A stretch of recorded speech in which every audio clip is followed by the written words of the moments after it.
Oh, we on time tonight. That's right. I'm on time tonight because we got a lot to talk about. So we're gonna go over many things is what we're gonna go over.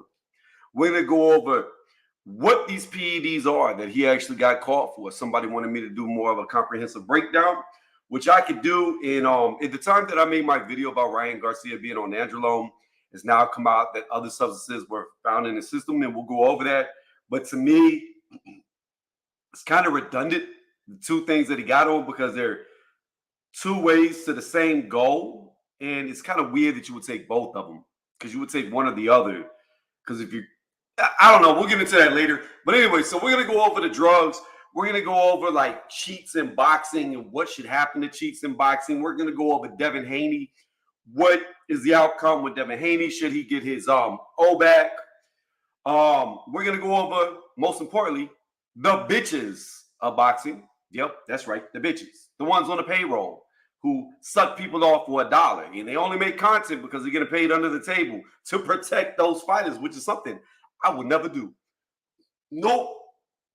I'd rather keep my 3,000 subs than get paid to suck off somebody, because I'm not like them. My opinion changes as the news changes. This is not stagnant. This is not biased. I will never remain in one position. My mind changes with new information. So as the information comes in, I will assess and make my opinion based off of that. But there are channels out there who get paid to spread narratives. We're going to talk about them bitches. Past that, I'm going to give my overall breakdown of really how I see this. This being a volatile sport, meaning that a lot of damage can happen to people. It's a human fighting a human hitting another human in the head, hitting another human in the head. You know what I'm saying? Two people going at it. Literally, we saw Conwell fight the other night, and we all know Patrick Day, what happened with him. So the reality is, in boxing, you can die. It is a sport where deaths have happened, and out of all combat sports, the most deaths seem to happen in boxing. So we're going to get into that too. Before I get down into the subjects and break down into all the subcategories, let's look at the chat. I see Ross Clot in the building. I had Ghost 123 say, you don't watch boxing way before I went live. I must be doing something right if they already ate me. Born Vex said, and the Darwin Award goes to Ghost. I don't think he understands what that means. No, it should be a no contest. What's going on? Once you failed the test the first time, there shouldn't be a 10-day retake. Well, it's not a 10-day retake. It's that the B sample must be tested within 10 days. It's a fallback plan. So, and we'll talk about that. I guess we'll start here with this topic, with how the drug testing works. So when you give your A sample, you give a B sample at the same time. Now, what can end up happening is sometimes samples can get tainted in labs. They can get contaminated. When that happens, an A sample may pop hot while the B sample may save you. Most of the time, if the A sample is hot, the B sample will be hot. But there are occasions with fighters, most recently that comes to mind was whenever Dillian White was going to fight Anthony Joshua. This last time, he popped hot. He was cleared. So that's what I'm saying. The B sample's there to save you if the A sample got tainted, if it got contaminated within the lab, because things do happen, but they are rare. So that's why the B sample needs to be tested. Furthermore, everybody is coming at Ryan Garcia as if he's already guilty. Why? Because you have a lot of people who are fangirls, right? First and foremost, I thought in this country that we live in, that most people that make videos about these fights live in, because these fighters are from our country of America. It was innocent until proven guilty. Innocent until proven guilty. Now, at the moment, is Ryan Garcia guilty? No. I put out a video saying that he got popped on nandrolone because that's what came out. Allegedly, he was popped on nandrolone, and it's a good thing I said allegedly, because it later came out that they're running more tests to actually make sure that it was nandrolone in his system. So that's already telling you that one of those substances may not have been in his system. Not saying it is, not saying it isn't. But to me, why would you take two things that do the exact same thing? Doesn't make a lot of sense, and we're going to get into that. I dropped a link if anybody wants to get on. Miguel Santana, what's going on? How you doing tonight? I see AJ in the background. I think that's AJ. Oh, that is AJ. He's on camera, live and direct. I'm going to get on camera too in a minute because there's somebody I'm going to talk to. This motherfucker said, fuck me. No, it's fuck you. In fact, let me hop on camera right now. This motherfucker, Cali Enigma. I didn't know that was you until people told me with that little flag thumbnail. Tony, you watch your mouth. No, I'm not going to watch my mouth. No, I'm playing. Let me tell you, AJ, this dude is shaped like a fucking apple. He looks like an apple with a stem on it. You know how his stem would be his little pea head.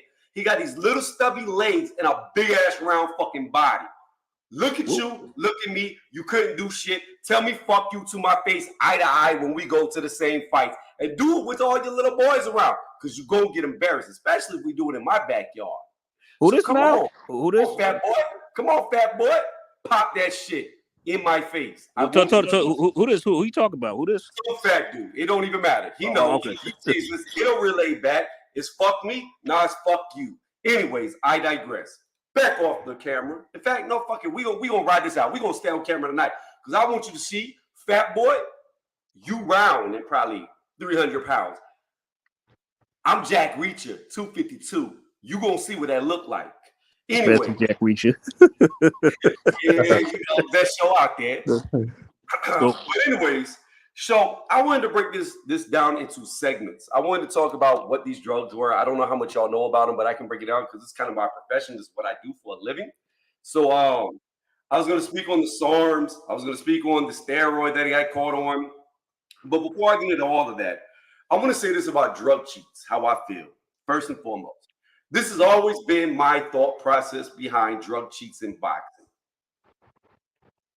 It's either you punish the fuck out of them, or if they're going to get slapped on the wrist like Canelo, what the fuck is the point of the drug testing?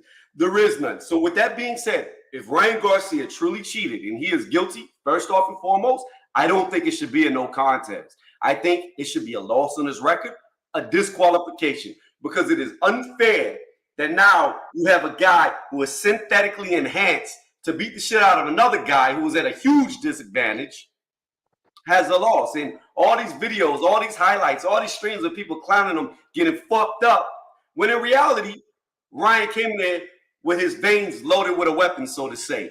He was enhanced. It wasn't a fair fight. So when you get caught cheating, whether you won the fight or not, I believe my personal opinion is, if you are truly guilty, it should be a loss for you and a win for them.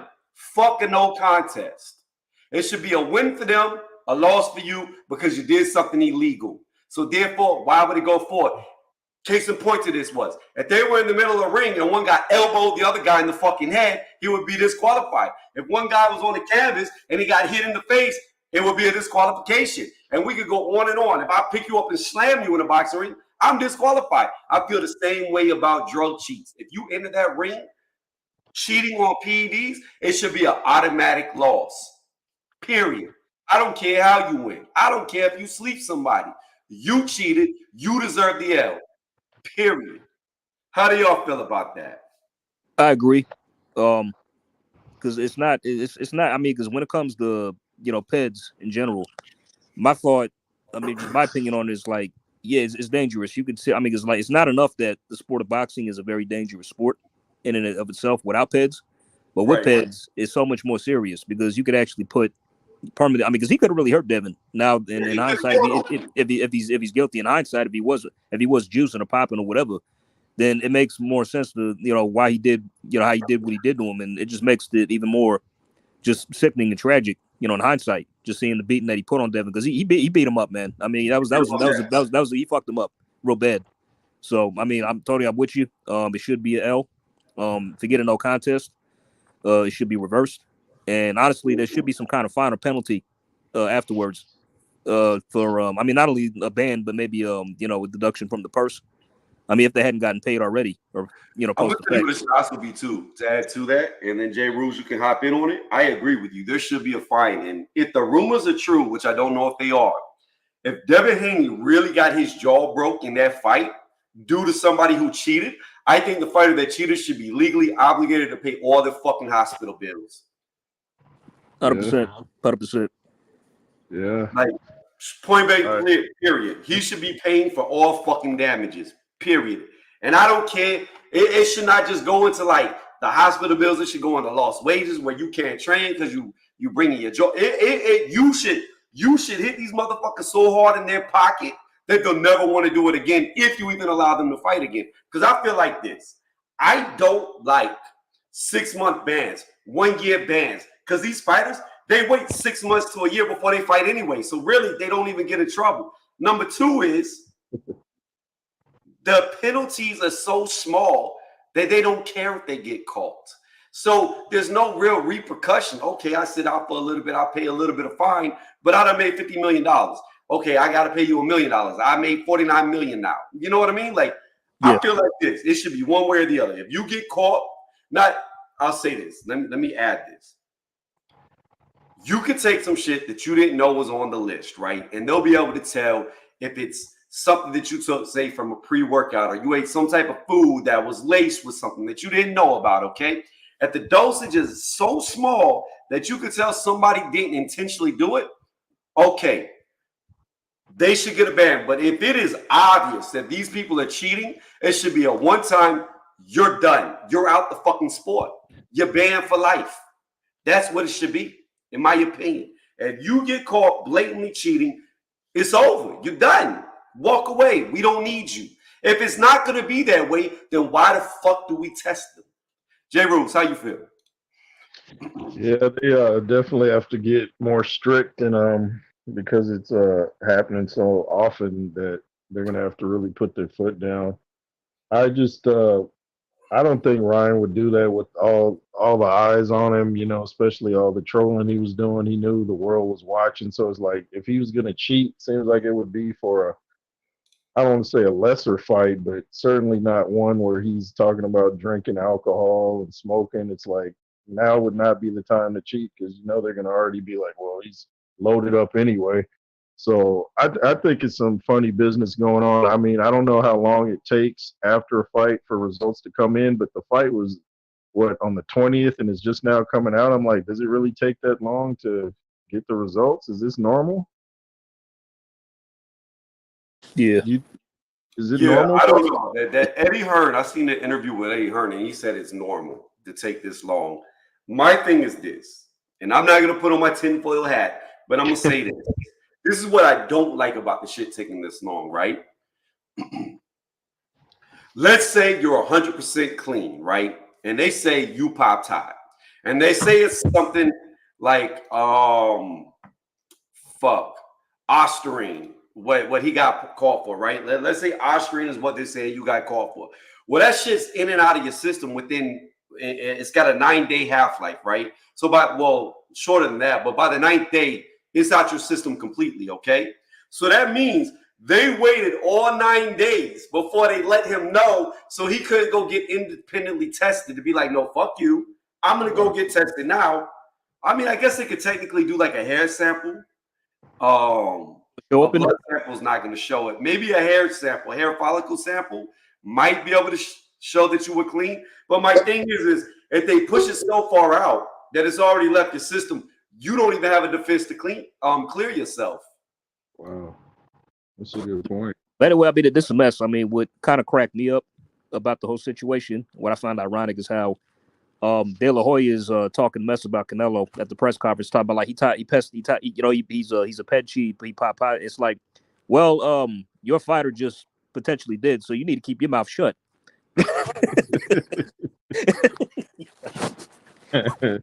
Yeah, that's kind of a good point, man. Like Oscar might want to fall back for a little bit. Yeah, bro. Like just be quiet. Like seriously. Yeah, because that would look kind of bad. Like, yeah, you're a drug cheat, but what about Ryan? Oh yeah, sorry. Well, he didn't just say he was a drug cheat. He said a 2-time drug cheat. Yeah, he said twice. I mean, well, bro. Back then, you were in his corner, and you didn't share. So it's like, oh man, this dude, it's like, man, he's just a flip flopper. Guy makes me laugh. It's like, and he's talking about he's gonna Canelo. He's like, that's defamation. I got something waiting for him. Oh, Right. Well, I the mean, thing about Canelo was saying he made Golden Boy. Golden Boy's only a thing because of him. So that Oscar felt some type of way. That's why he shot them shots. no, I believe that. I honestly believe that. I mean, Golden Boy's success revolved around Canelo's success for years, really. I mean, he was like their only flagship fighter that they had. And ever since he left, he's been trying to replace him with somebody. Hopefully, it's going to be. I mean, I don't have Jaime beating Canelo this weekend, but I mean, now it seems more than anything, Canelo's going to really want to put a beating on his kid now that Oscar pissed him off. Yeah, he's going to take it out on that guy. Yeah. Hawker, what do you mean by weaponized drug testing? How do you mean it? There could be one of two ways. You can mean that clean fighters are having their samples tainted and now they're dirty fighters, or the premier A fighter, the A side, never gets in trouble, while the B side gets banned from the sport. How are you meaning by weaponizing the drug testing? But yeah, that's pretty much how I feel, though. To come back full circle off that question to Hawker, is just like, if Ryan really did it and he is guilty, then I think they should throw the fucking book at him. I don't think Devin Haney should have a loss. I think his loss should turn to a win, and Ryan should have 2 losses on his record for cheating. I don't think a no contest. To me, a no contest is cool, but it's as if the fight never happened. Well, we saw the fight happen. So let's get to the result. What should be the result? If you cheat, you lose. Period. Agreed. 100%. I agree. Yeah. Throw the book of Ryan if he's guilty. Come back before. I mean, just for all PED cheats in general. I mean, it's just that like I have a indifferent reaction to it because it's so common nowadays. You know what I mean? It seems to be like everybody left and right is popping in like hella weight classes. So it's like that's why it seems like that's why when it happened, it's like I didn't even have any. My reaction was okay, another day, another PED cheat, another failed drug test.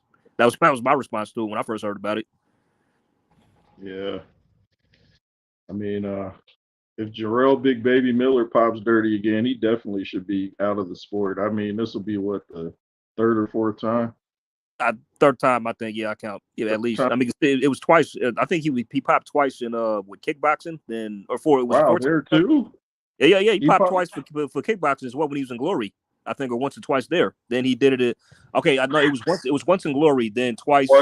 Yep, this would be the 4th time. He did it twice in boxing, once in kickboxing. So this would be the 4th time he'd be popped. Wait. He popped again? What was the 4th time? No. I'm saying if he gets caught again, he should be out of the sport. Oh, yeah. I mean, 3 is more than enough. 3 is more than 2 is more than enough. I mean, 3 is you should be going. Not in boxing. Like 3rd straight, 3 strikes and you out. So he should have been done after the 3rd. In my opinion, what was funny about Jarrell Miller too? He kept going on like campaigns talking about AJ was on something. No one all the time he was on something. Like, what are you talking about, dude? Like, it seems like the nerve of this dude. But that's what these guys do. It's like they project what they're doing onto others. Yeah. Well, well,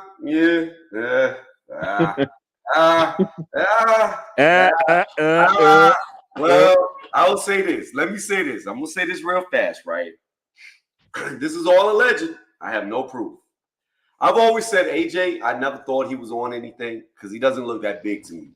I mean, he's 7 inches taller than me, and I'm heavier than him. You know what I mean? So to me, looking at him, he looks natural. He doesn't look that big to me. However, I found it real odd that in his fight where he was supposed to fight Dillian White, he popped hot and then was found clean. Then not only did Dillian White pop hot, but then Helenius popped hot after the fight. And now I'm starting to think, how do you have 2 fighters both pop hot on steroids against you unless you were the one that popped hot and they switch your samples to them? Allegedly. Yeah. That is a mystery. It is. I mean, both fighters ain't that about a bitch? Yeah, like, ain't that about a big? It's like Dylan White put you in Helenius the same thing. So you do got to wonder. And but, it was for the same drug. It was for the same drug for Dillian White and Helenius. The same fucking drug. Someone called Helenius on someone's live stream. They're like, he's on something. Like someone called it. I don't know what they were going by, but they're like, he's juiced up. I don't know how they could tell. Yeah, I don't know. And look, Tony, that's a wild ass theory. Hey, I be coming with the wild ass theories. Look, I tell you the last wild ass theory I had.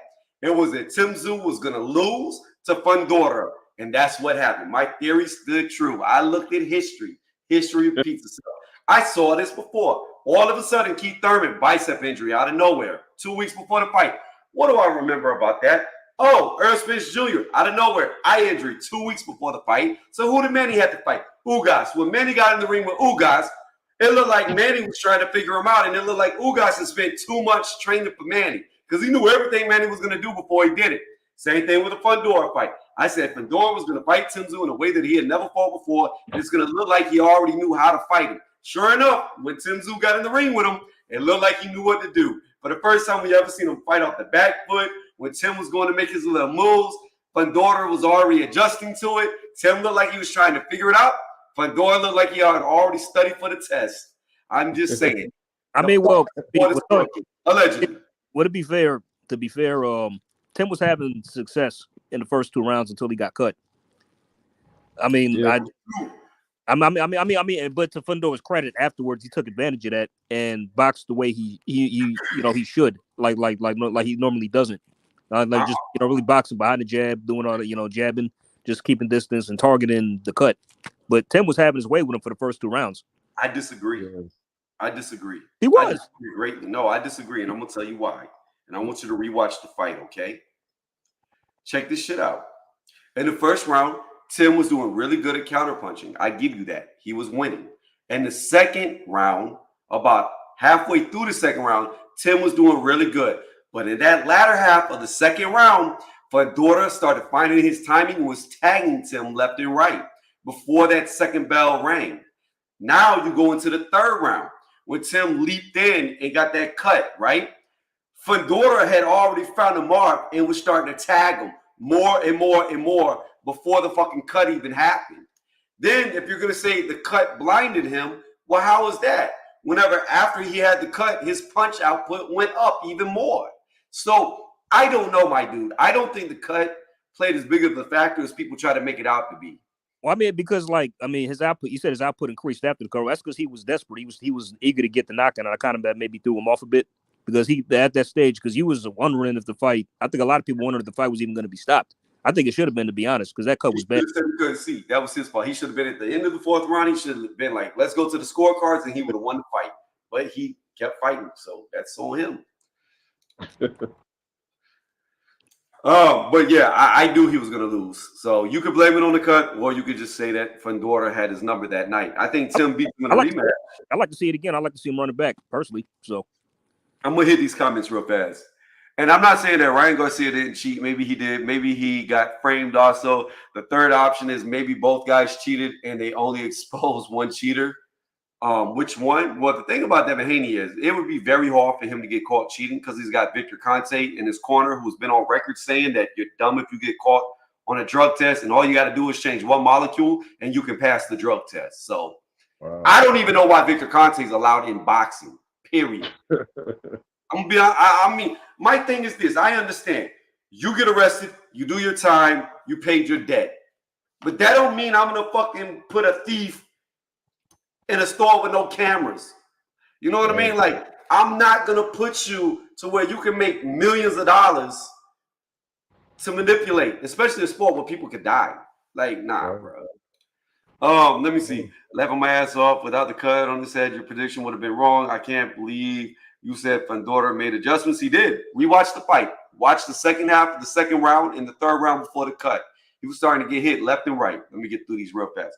Floyd cheated leading into the Manny fight and weaponized drug testing to cover it up.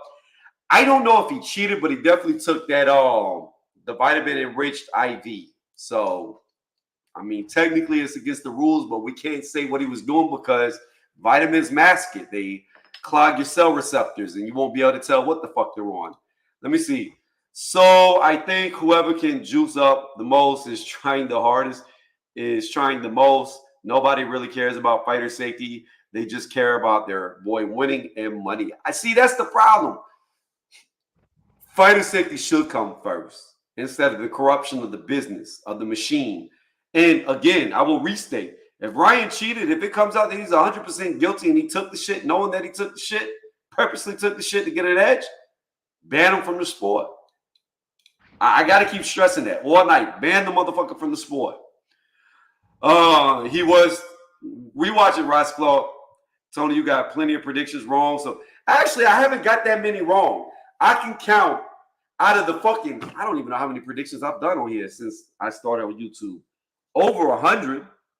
And I can still count on both hands. I used to say one hand. Now I need two hands. But I can count on two hands how many predictions I've got wrong. So it's not a lot. I've only gotten 8 wrong, maybe 9. I would have to really think about it. I know for sure I got 8 wrong. Maybe there's a 9th one out there. Out of like hundreds, I think that's pretty good. And I pick underdogs. That's the difference in me and other channels. They always pick the favorite. And every time the favorite loses, they always lose their pick. I pick underdog picks and still get 90% of my underdogs right. There's a huge difference. All right, 2 more comments, then we'll go back to the panel. How much does it cost to bribe a boxing? I have no idea. How much does it cost to bribe a judge? I have no idea. How much does it cost to bribe a drug testing official? I have no idea again. You talking about the old bait and switch, Tony. That's why you always be wrong. How the fuck I always be wrong if I've only got 8 wrong out of hundreds? What? Rice Clyde, just if you're in a state where you can bet, which I'm not, if you want to be a millionaire, just listen to my crazy picks and you'll be a millionaire overnight.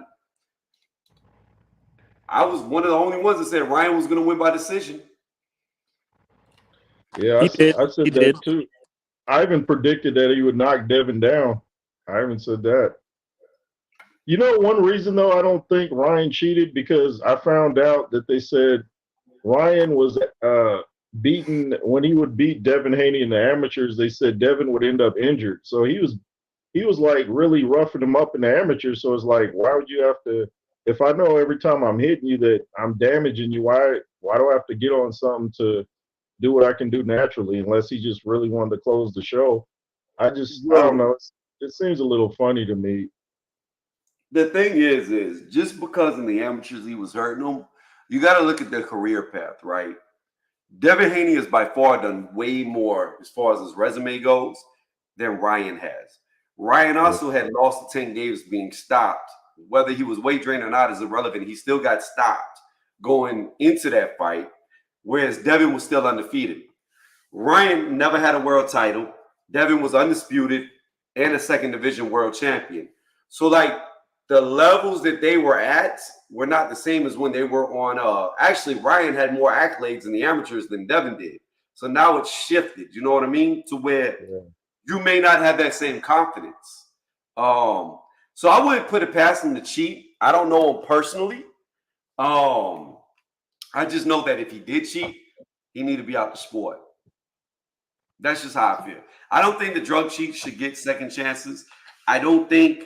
Not in boxing. We're not talking about motherfuckers hitting a baseball or shooting a basketball. You know what I mean? We're not talking about you're on a bicycle. That doesn't affect nobody else. We're talking about a sport where you could really fuck somebody up. And the thing is, as bad as Devin got beat, what if he never comes back the same? That's the question. That's what I'm wondering. Yeah, I don't think he will be the same. He got humiliated. But think about that, though. Think about how shitty that is. You had a dude who was on the path, and I'm not saying he would ever be Floyd, but I'm saying he's on the path to be like a Floyd. He did something Floyd didn't do. He became undisputed. But he's on that trajectory, right? And then he gets derailed because a motherfucker comes juiced out of their mind and beats him, and now his career is over. Say he mentally can never recover from it. Say he physically can never recover from it, because the type of beating he took, it takes years off your career. It's not like he just got hit, went down, and it was over. He got beat from pillar to post. He got dropped several times. He got rocked, got hurt, you know. So it's like that was a prolonged ass whooping in there. I mean, and that's why part of me wishes he'd have got knocked out probably early, just to stop it, you know. But it might be worse now. Yeah, it would have been way less damage had he just got stopped early. And that's the thing about it, like. And we don't know what was taken out of Devin. And the fact that something could have been taken out of him because of a drug cheat, there's a real issue. that needs to be fucking addressed. Agreed. But Todd, let me ask you this. Also, Jay Go ahead. Rouge, you could if I can get your input too. Do you guys think Fedora will fight Terrence Crawford? I think he has to, or he loses his belt. Do you think he will? I think he I has. don't think he will. I don't think he will. I don't either. Well, Yeah, I mean, I don't think he. I mean, like if y'all notice, the Crawford Madrigal fight is also for the interim title, WBO. Yeah. So he is once. I'm picking Crawford to win the fight, but I'm thinking it's gonna be. It won't be a cakewalk, but I think that if he does win, they're probably just gonna upgrade him. Maybe not long afterwards. I don't see why Fundora would be scared of Crawford. Like, I don't see why he would not fight him. To be honest, because he's Terrence fucking Crawford. Yeah, I think Terrence Crawford's a monster. I don't know if Terrence fucking Crawford could beat Tim Tszyu. I don't know. I don't know. Yeah. Oh Yeah. man, I wanted to see that so bad, man. Shit. Yeah. I don't. I'm telling you, like all that shit. Wait, Tony. Let me ask you all this. Do y'all think that y'all got Tim versus Virgil? I got Tim. How about? Yeah, I got Tim. Yeah. I mean, but that's going to be a war for as long as it lasts, though. Yeah. No, I agree. It's definitely going to be a war. But I think he's going to beat the brakes off him. I think Virgil Ortiz, they never put him in there with a power puncher. The only one he was ever against was standing on his Cal Velasquez Mean Machine. That's the only one. And you see he dropped. He dropped him right in that fight, right? Yeah, and that was an older Mean Machine. Yeah.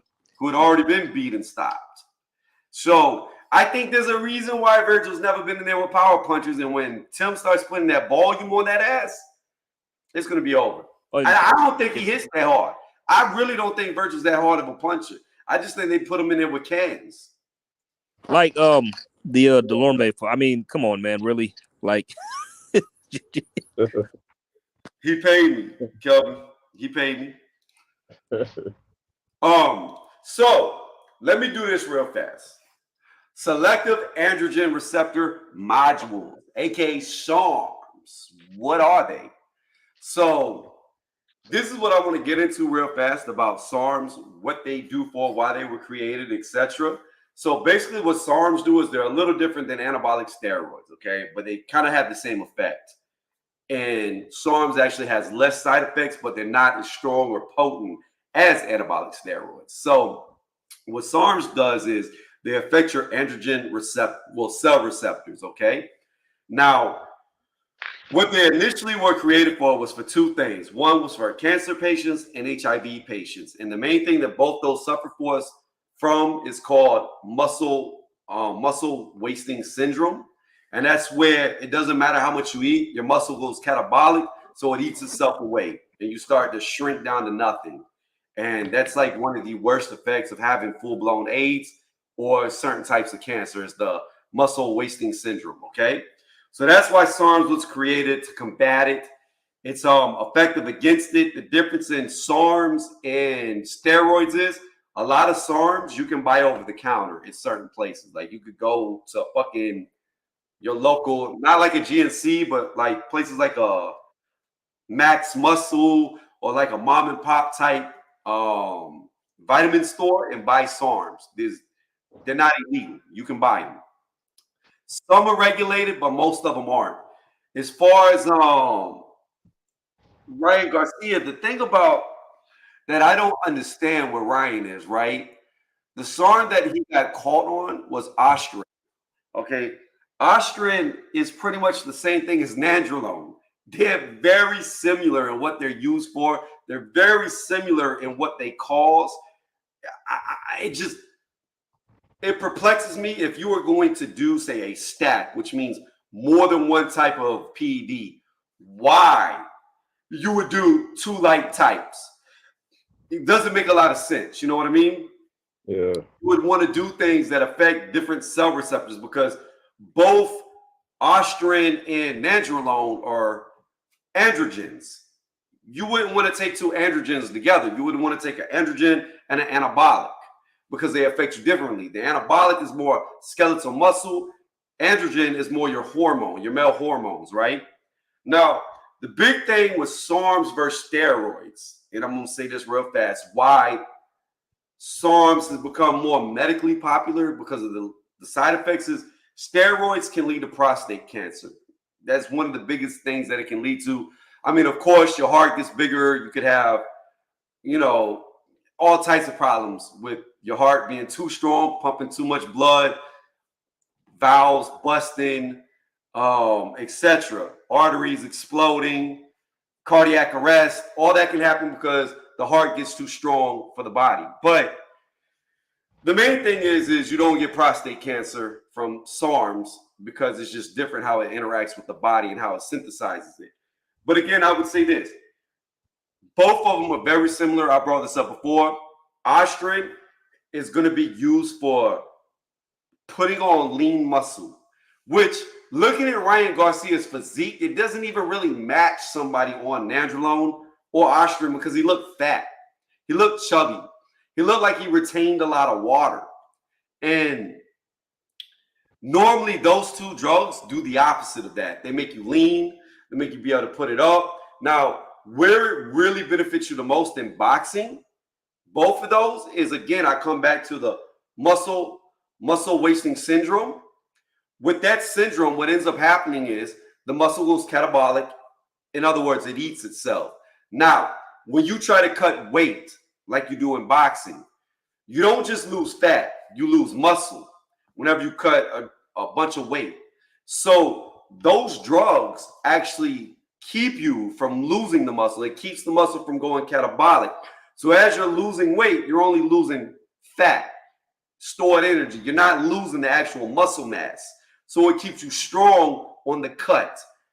That's why people use it when they cut, because like I said, that's what it was made to combat. Muscles going catabolic. So that's why an athlete in boxing would take it. Nandrolone, again, is much stronger because not only does it do that, but it ups your red blood cell count, which if your red blood cells go up, that means you have more oxygen. If you have more oxygen, that means you have more endurance. If you have more endurance, that means you can fight all the rounds, which is something I want to bring up. Ryan did not look like he was full of energy in that fight. There was a lot of dips and lows, and where he would have Devin hurt and he would back off because it looked like he was trying to conserve energy. So whether he was on nandrolone or not, I don't know. If he was, he needs to be out the sport. But typically, you would see an athlete on it, energy levels be at their best, not looking at their worst. So that's another thing. So basically, nandrolone, put on lean muscle. If you drop weight, it allows you to keep the lean muscle without losing the muscle as you pull the fat off to lower your body weight. It also increases your endurance. And then, of course, with all steroids and even with SARMs, it makes you stronger. And then you have the healing factor. Both of them will make you heal faster. I call steroid sensu beans. Like the minute you tear a muscle, so all muscle fiber is you rip it, it tears, and then it scars, and it stacks on top. That's how it gets bigger. Muscle is just a bunch of scar tissue that stacks on top, and it gets more and more dense, bigger and bigger, right? And I don't have to get into fast twitch, slow twitch. That doesn't matter. It's irrelevant to this. But the normal person needs recovery time. Like when you tear your muscle, and we're talking about minor tears, not major tears, because that's a separation, then you're fucked. But minor tears in the muscle, you need time to recover. So that could be a day, it could be 2 days, it could be 3 days, depending on how heavy, strenuous you went, etc. However, when you're on SARMs, like Ostrin, or you're on steroids, like nandrolone, the minute you tear that muscle, it's already reconnecting itself. So you're literally healing as you're ripping. And that's why you see people who do steroids, or even SARMs at that, they grow so much faster than people who don't, because they're automatically healing. And on top of that, you're synthesizing all your food better. The synthetic lipids, are breaking everything down. So you're more efficient and nothing's getting wasted. You're absorbing it all. And then the water retention is better. But I digress. The bottom line is, I don't know, again, why you would take two light substances. It makes no sense to me. I mean, you wouldn't even do that if you were cycling on and cycling off, because you kind of just keeping it going. And you're going to eventually run into diminishing returns to where it doesn't really do anything for you, not the same way. And then you come into a lot of ill effects too by doing it for too long, like shutting down your testosterone, natural test, where you don't bounce back. And again, both these substances, so Ostrin, it has a full life cycle. I shouldn't say half-life. I don't remember what the half-life is. I think the half-life's like, so let's do it like this. If it's 9 days in your system, then that would mean the half-life would have to be somewhere around like 14, 24 hours, somewhere in there, 14 hours, 16 hours. 9 days. Yeah, I would say it's probably around like 14 to 24 hours would be the half-life of Ostrin. So with that being said, it's going to be in your system for 9 days. Now, what they're really going to have to try to explain is, how did he get popped on the night before and the night of, but not the test prior to? Because if he got tested 9 days before that first time he got caught, then how did he pass it? So if there's a 9-day window from that second or third to last test, and he passed it, that means he would have had to take it in between that test and 9 days later with the night of the fight and the day after the fight, or the day before the fight, the night of the fight, I mean, which wouldn't even make any sense because SARMs and steroids take about, you could take it today and it's going to take about 2 weeks for you to even feel the effects of it. And the same thing goes when you cycle off. When you get off of it, the day that you stop, you're still being affected by it, and it lasts for about 2 weeks after you're done. So it's still within your system. You're still getting the effects from it 2 weeks later, but there is a delay. Call it a turbo lag if you had a car and you're a mechanic. There's a lag to it, so when your body actually starts feeling the effects of it, it's not immediate.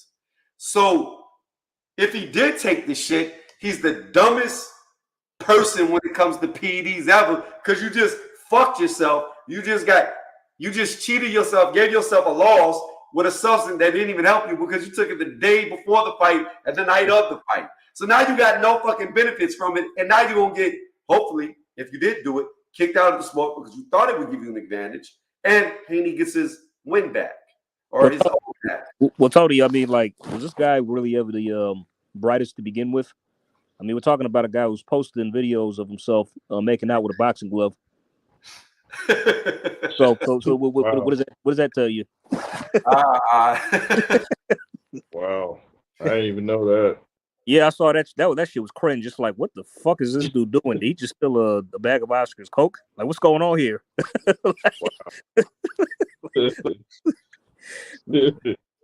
But yeah, like, I don't know, media. man. Like, I don't understand, like, why you would take both these substances in conjunction. Like, it doesn't make sense to me.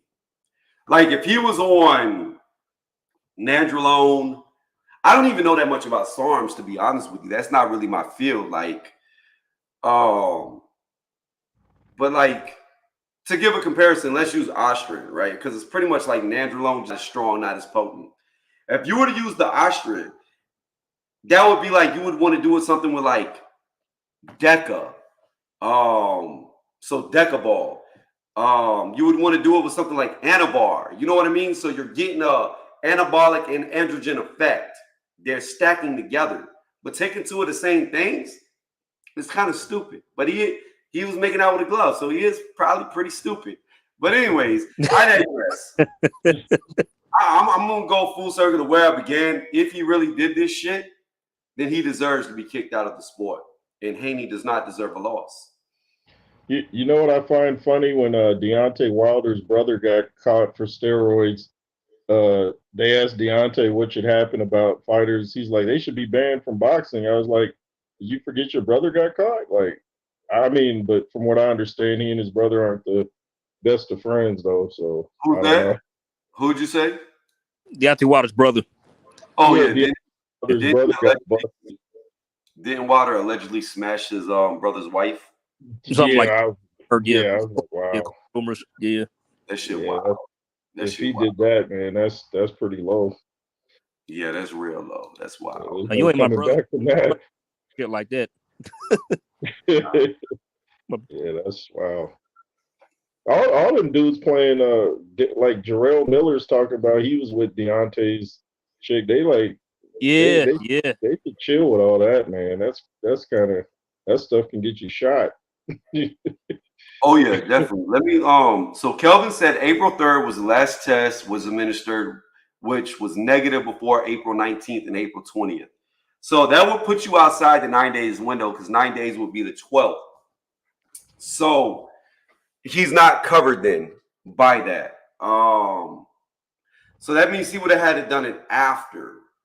So if he did it April, like you got to be stupid because you know they're gonna test you after the fight. Like you legit know that even if they didn't test you before the fight, the minute you walk back to the locker room, they're going to test you. Period. Yeah.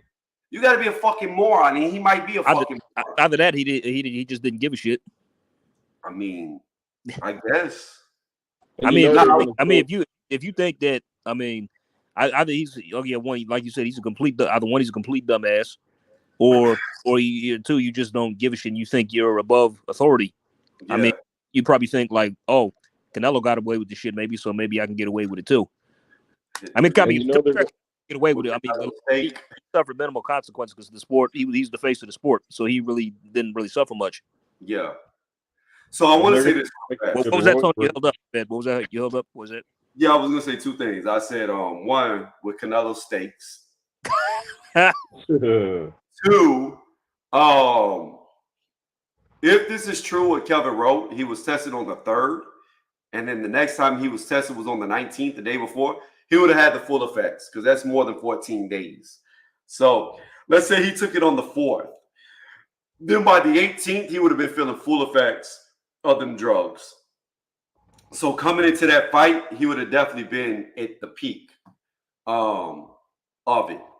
Because it would have been the first time it's entering his system. And let's assume that he never did it before. Not saying he did or did not. He's going to feel the best. And there's something else I want to talk about too. This is something that's not being discussed in a sport like boxing. And this is very important. A person on steroids, not so much SARMs, but we're going to go with steroids because nandrolone allegedly was in the system just like allegedly the SARM was, right? There's also the other factor that I didn't even speak on and nobody spoke about. The mental part. You got to think, when you're stronger, faster, and hit harder than you ever have, you're going to mentally feel unstoppable. So doubts that you may have had in the ring are not going to be there because you're going to feel the best you ever felt in your life. You're going to feel like Superman. So there's also the mental edge, the mental advantage you would have going into a fight. There's just a lot of things that it's a bad look. Like, man, you know what, Ryan? I mean, Tony, that's actually some truth to that because during the fight, Ryan kept taunting Devin. He was like, "Come on, Brent, like what you gonna do? Come on, like, right. like even after the fight, he was like in the last like 50 seconds, he was fucking around." Why you bring that up? He could have been on steroids because how he was acting so sporadic and his emotions were all over the place from being angry to crying to laughing. Like those mood swings go hand in hand with some steroids, especially if you ain't never had it before. So I thought of that with rage. But I will say this. I will say the most damning evidence I've had or heard against Ryan Garcia is he did some fucking interview. I don't know what it was. It was like some chat room that he was in and he was talking. I saw it on Fight Hype. And he made the comment that every guilty person ever makes. He said, even if I was on steroids, I still beat his ass. Oh, the minute he said that, I was like, oh, you guilty, dude. You guilty. Even if I was. It's just like, if you ever hear somebody say, even if I did, you know they did it. That's a telltale. Oh, that's an admission of guilt right there, man. Yeah. Yeah, so I guess he really doesn't give a shit, I suppose. No, he doesn't. He interviews since his beating? I don't know. Let's Google it. I want to see something. Devin. I haven't. Nothing's popped up to me. I mean, I seen he took a photo with I think Oscar. They was somewhere like afterwards. I don't think that was real. I don't think he's done any interviews since. I mean, don't did he even go to the post-fight press conference? No. Yeah, No, I didn't. he didn't. Yeah, okay, yeah. I mean, he did the interview after the fight, like after the fact, like in the ring. But I haven't seen nothing, after since then. That picture with Oscar, I don't believe that shit was real because he didn't have no marks on his face. You don't go from that beat up to just a day later looking perfect. Yeah, it's Photoshop. Possibly is. It says Devin Haney has released a statement. Let's see what his statement is. What on media, Twitter or something? I don't know. I'm looking. All right, so here's his statement. No, wait, is this? Okay, we learned about this situation not too long ago, and it's unfortunate Ryan cheated and disrespected both the fans and the sport of boxing by fighting dirty and breaking positive not once but twice. Haney said in a statement to ESPN. Let's skip past that. I've always been an advocate for clean fighting, and this is an example of such. Ryan owes the fans an apology, and by his recent tweet, he still thinks this is a joke. We put our lives on the line, which is very true, because you can die, to entertain people for a living. We don't play boxing, which is also true. This puts the fight in a completely different light. Despite the disadvantage, I still fought on my shield and got back up, which he did. He never gave up. I give him all the credit that he showed hard. People die in this sport. This is not a joking matter. Is that all he said? That's all on this website that he said. I agree with everything he said. 100%. Every word. Devin was on. Devin said that. Mm-hmm. Yeah, he was on point. He's absolutely correct. Yeah, go ahead. No, go ahead. Bill Haney's not going to shut up now. He's really going to be on. Oh no, he's not. No, he's not. You thought he was talkative before, like, now you're gonna have to really pay to shut him up. But yeah, I would understand now. This time the outrage, I would understand. So I like Bill Haney. I'm not even gonna lie. I like his shit talk here. You know what's funny? I'll be telling, I always say this about that's pretty much what Devin is gonna look like in 30 years. he just looks like an older version of his son. What you gonna do when we catch the Rougarou? What you gonna do when we catch the Rougarou? Yo, I like Bill. Bill's funny to me. Like, he makes me laugh. Hilarious. I just get sick of all the street stuff. Like, he tries to act like he's a gangbanger. It's like, dude, stop. Like, even Floyd was like, that's nothing to glorify, man. He's like, yeah. People who act like that get on my nerves because I happen to know a relative who does that shit. And honestly, I thought about paying people to have him jumped as a joke. just to hear a guy to him. What you just said, you are so close to the reality, AJ, you don't even know it. Here's the thing about it. You could talk all that street shit you want. You could talk all that hood shit you want, and you might actually be from that. But when you fuck with somebody like Floyd, who's a billionaire, who has money like that, all that shit don't mean shit because they got the money to make you disappear. Yeah, that's what I was thinking. You know, that's a perfect. I'll tell y'all the perfect example of this. After that Canelo fight that Floyd had, CJ Ross. Oh, she never scored another fight again. Nope. Oh wow. That was her last ever fight. She scored, and she had the nerve to score that shit a draw. Oh yeah, Floyd was probably like he probably called his I'm thinking like he did some maneuvering to make sure she never scored again. Yeah, there's certain people in Hollywood that have made people disappear. I'm not going to mention any names, but there's certain big actors that they've had some scandals, and that person never has been seen again. I'm from New York. I know about Eddie Murphy and a certain something that I can't mention, and that's what I was talking about. And somebody jumping off for no reason. Yeah, man. Did you catch the interview that Will Smith's bodyguard? He said Will warned him when he said he walked in on Will. He said, "Yeah." Wait, what happened? No, we're not gonna get into that. Let's just say that Will's bodyguard also thought that Will would not want other people knowing he was doing with somebody that may or may not have looked like you. Oh shit! Oh. Damn. Yeah, that interview was crazy. I was like, oh. But I will say this. if this is true, if Ryan Garcia was cheating, and we already know he can hit hard without PEDs, we already know he got power for days, then I say Devin deserves all the credit in the world for being able to survive with somebody juice out of their mind who is a knockout artist. And he did take his best shot several times. I think he deserves a lot of credit. Yeah, he still went the distance. He didn't get knocked out or stopped. So, yeah. Yeah. Yeah. Because it's a whole different because thing. I honestly thought like if Ryan was going to win, it'd be by knockout or stoppage. Just what I thought.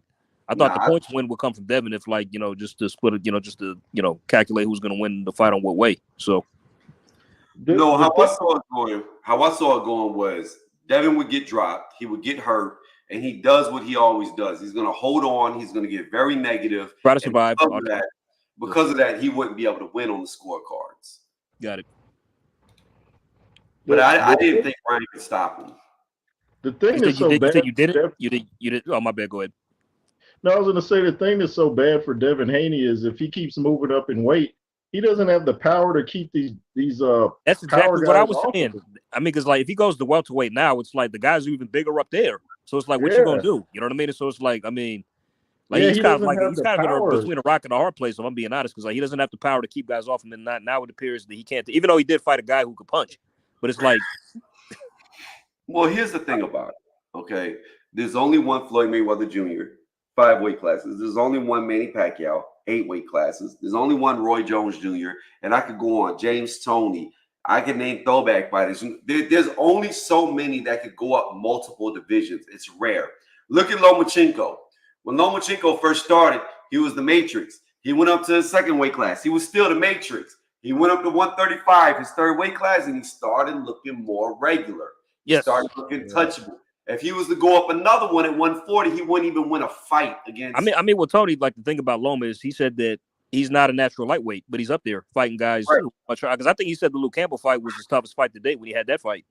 Right, and just because of the size and how big he was. Yeah, and that's my point. With which is kind of ironic. I mean, I'm sorry, but it's kind of because he beat Luke Campbell with ease, in my opinion. So I'm surprised he said that was tough. So yeah. Well, he's probably talking about the weight of him leaning on him, how the impact of the punches felt. Because despite what people like to say about Luke Campbell not having any power, they never looked at his resume. They never looked at his record because the dude has an 80% knockout ratio. If you knock out 80% of the people you fight, you hit hard. Yeah. But he dropped Ryan. So he did drop Ryan. But my thing is this. I don't forget what what we were talking about. To me, Devin. He might, if this turns out to be true, he might be able to take over 140. But he doesn't have the strength or the power to go up any higher. It's like Loma learned 3 weight classes was his cap. Yeah. Devin, it's going to be a 2 weight class cap. Mm-hmm. And there's nothing wrong with that. Like, you could take a guy like Triple G. He never went up to 160. Well, I guess he did against Canelo. Finally went to 168. But he was a 160-pound fighter his entire career. Yep. That's fine. Like, you can only go up as high as you can compete. I mean, like, for instance, like take Demetrius Andrade. I'm sorry, but he's not a super middleweight. Yeah. In my opinion, Demetrius Andrade, he shouldn't be at 168. He's not a super middleweight. He shouldn't be. I mean, the only reason he's up there is because he can't make weight anymore. He went back to 160. Oh, he dropped. So he's going back down again? Yeah, after he lost. Yeah, he got in there with Benavidez, and he said he's going back down. He can't. He too small. He did. Also, he said that. So he's going to drop back down. I thought he couldn't make the weight, or he was having trouble with it. No. He only went to 168 to fight Canelo. Well, that's not going to happen now. It looks like. Well, he'll never fight, and neither will Benavidez. Neither one of them will ever fight Canelo. I believe that now. I believe that now. Yeah, Canelo will never fight anybody who can beat him. I got a suspicion that he's been he hasn't really been taking risks since the Bivol loss. None. He hasn't. I mean, judging by who he's fought, Triple G, then John Ryder, then Jamel. I give him a pass on Triple G because he had to fight him. He didn't want to. He had to. He didn't have a choice. The zone forced him. Well, I mean, he left his contract first because they tried to make him do it without his he eventually did. Yeah. I mean, so maybe it was, I don't know, maybe it was just a way to tie it off and get it over with for the most part, or just to, be the official tiebreaker because the first 2 fights were controversial, especially the first. He lost the first one. Yeah, yeah. He lost the first, then the second one was still close, but a lot of people still figured, thought he lost. I personally thought he edged it. I mean, but then the third, it's like, all right, that was the tiebreaker officially. So I had the second one a draw, but if you had to ask me who won the fight, I would have gave it to Canelo. Same, yeah. I thought he edged it. I thought Canelo edged it. It was still close, but I thought Canelo did enough to edge it the second time. To Ross Clock, real fast. Tony, how come Ryan didn't KO Haney, who has no chin, if he's a kid? How does Haney not have a chin? That's my question. Who had dropped Devin Haney before Ryan Garcia? Nobody. So how can we say he didn't have Matter a chin? Matter of fact, it was Ryan who was been down before that. Yeah. But my thing is, how can we say that Devin Haney has no chin if he had never been dropped before? And then he got up 5 times in this fight. Only 3 of them counted, but he got up 5 times. Mm-hmm. So I would say, this is my argument. Okay, this is my question, not an argument. What do you consider a chin? A guy who can get hit and never go down, or a guy who can go down and get up repeatedly? You asking us? That's the same question I asked. Yeah, like Tyson Fury, he goes down, but he's getting up.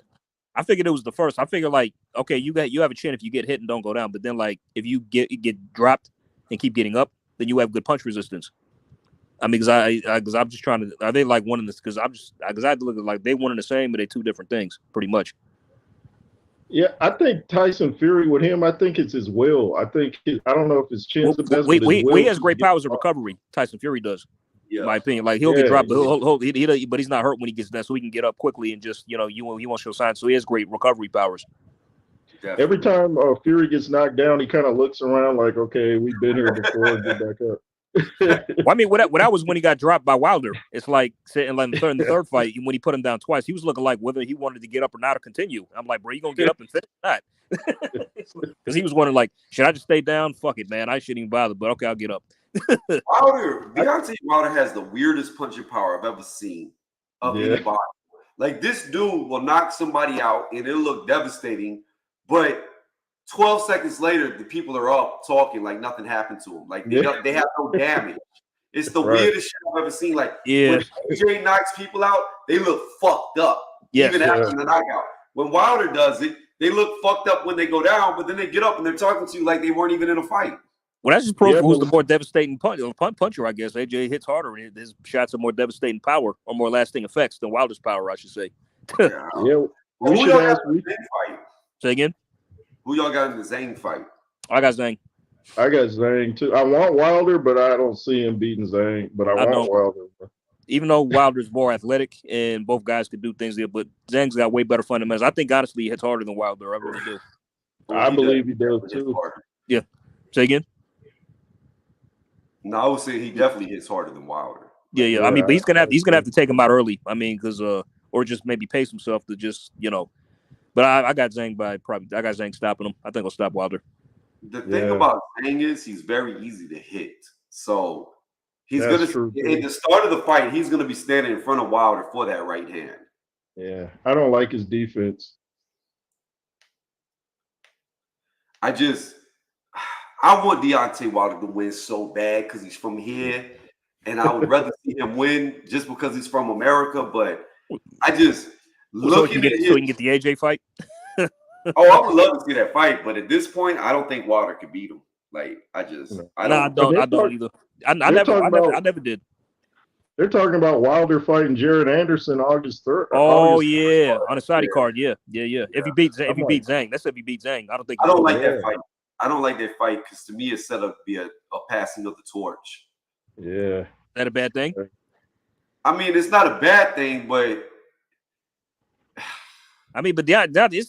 time is come and gone, man. It has. I mean, it's like I don't want to see Wilder go out like that. Like, I don't want to see him get beat by a young American and then get replaced. Like, I don't want to see the dude lose like that. I'd rather see him if he's gonna lose, I'd rather see him lose to a Zhang, lose to an AJ, lose to a Fury again, lose to a Parker again, lose to a Joyce, a Daniel Dubois, a Hrgovic. I'd rather see him lose to a top contender than lose to a prospect. And then you really know, like, yo, he's done.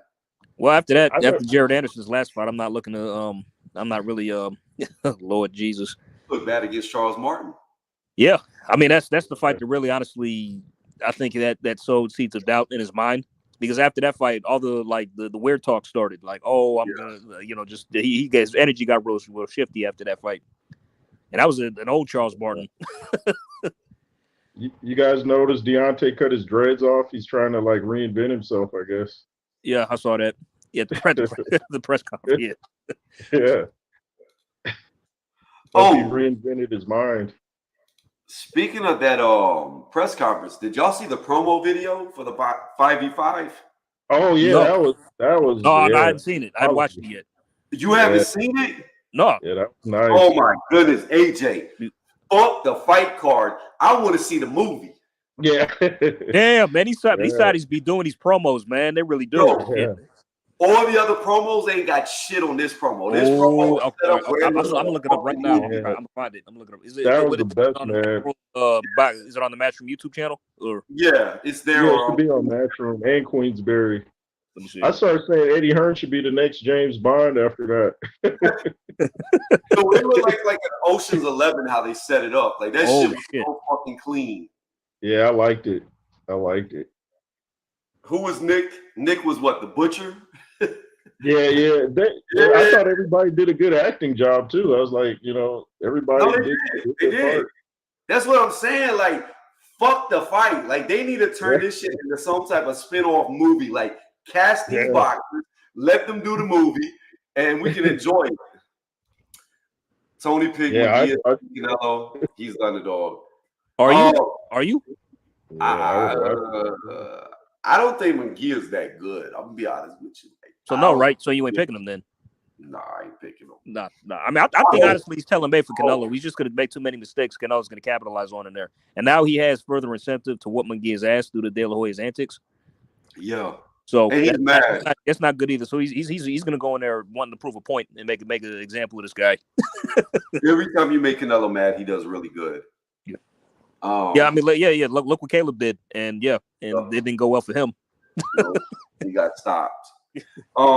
My thing is this with Canelo. Like, Canelo has the ability to make you fight at his pace. So while Jaime Munguia throws a lot of shots, I think Canelo's going to slow down the pace of the fight by hitting him with the counter shots. And it's just going to be hard for Munguia to beat him. And Munguia, he really ain't fought nobody. Like, yeah, he stopped John Ryder. Canelo didn't. But, I mean, outside of that, what the fuck has Munguia done? Yeah. I mean, name his two best. When he went life and death with Sergey Derevyanchenko. Yep. Then Liam Smith. Then that's pretty much it, more or less. I hope he loses, though. I hope Canelo loses so bad. I want him to lose so bad. I want the cherry picker to be gone, because here's one thing about Munguia. I know Munguia would fight Benavidez. Yeah, I got David beating him if they would have fight next. Oh, I do too. But I know at least he'll fight him. He will, yeah. I mean, if Canelo lost, I honestly wouldn't care much. I find it funny. I mean, that's pretty much an upset of the year, in my opinion. I really at the press conference, like, fuck the Munguia fight. I want to see Oscar and Canelo go at it right now. Yeah, that's what I want to see. Yeah. Oscar get his ass whooped at this stage, man. He don't want no smoke. Man.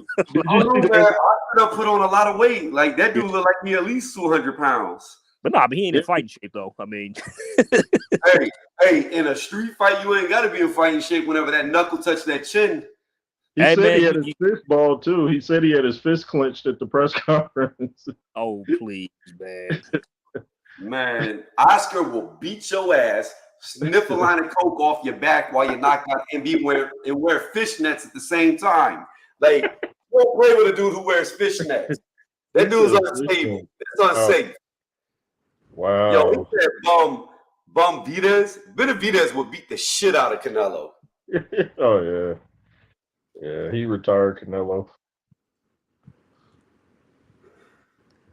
Oh, shit. Yeah. This some Hollywood shit right here. Hey, did this sound? I'm watching it now, yeah. Ooh.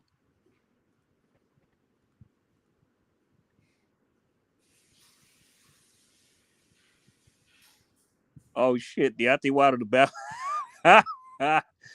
Oh. Yo, that promo right there is so fucking good. Yeah, that promo, they put some. Oh, they got to thought play in it on different. Oh, this shit is hilarious. Hey Jay, you said you're in Atlanta, right? Yeah. All right.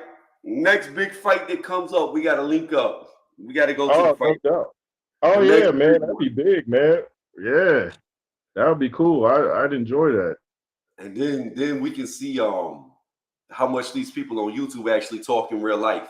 Yeah, exactly. Yeah, They be like, won't. oh man, I They didn't, I won't didn't talk. mean it. I know they won't. I know they won't. They talk real. No, let me tell you though. They've been talking big shit about your boy, Coach. Oh, for real? Yeah, Coach Malachi. You know Wow. that, AJ? Oh yeah. Yeah. Oh, I know what they've been saying. No, I missed out. They were saying that he was scared to come out his hotel room. Oh shit. He's only like this tall in real life. Wow. Wow. Like they've been talking mad shit about this dude. I don't know how true it is. I wasn't there. He looked short to me though, like in video. Wow. But, What they? Yeah, what's that? me and Tony combined are 500 pounds, so they might want to chill out. 500 plus. Who we Yeah. born? Yo, this they shit might is sick. wanna Oh, yo, I chill just out. finished the trailer. This shit is sick, man. That's just finished the trailer. This shit is sick. Me and Jay are the only two that can fit on the elevator. That's weight capacity right there. I know. Huh?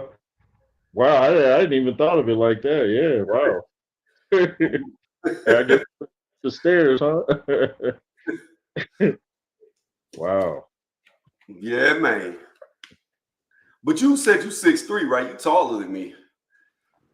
You know what's funny? It's like since you put on the size, like it seems like your arms look longer. I know it's like did you get taller too?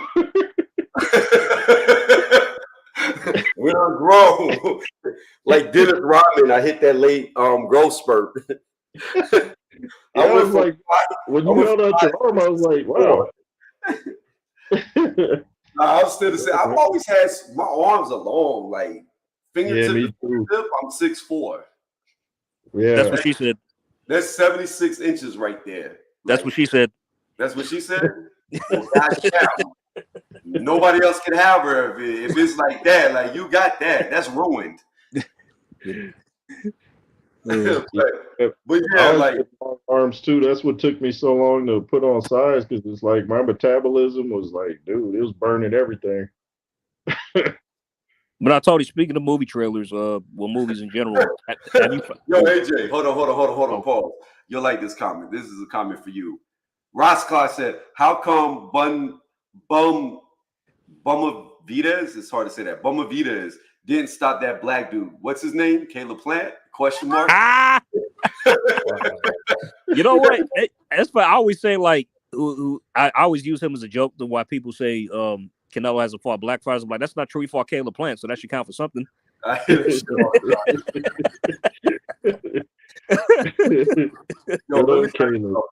Ross Clark, I would fucking know we up so bad. Now in a boxing ring, I don't know. I'm gonna be honest. In a boxing ring, I have no idea. He might get me in a boxing ring. But in a street fight, I fuck that little dude up. I just bear him.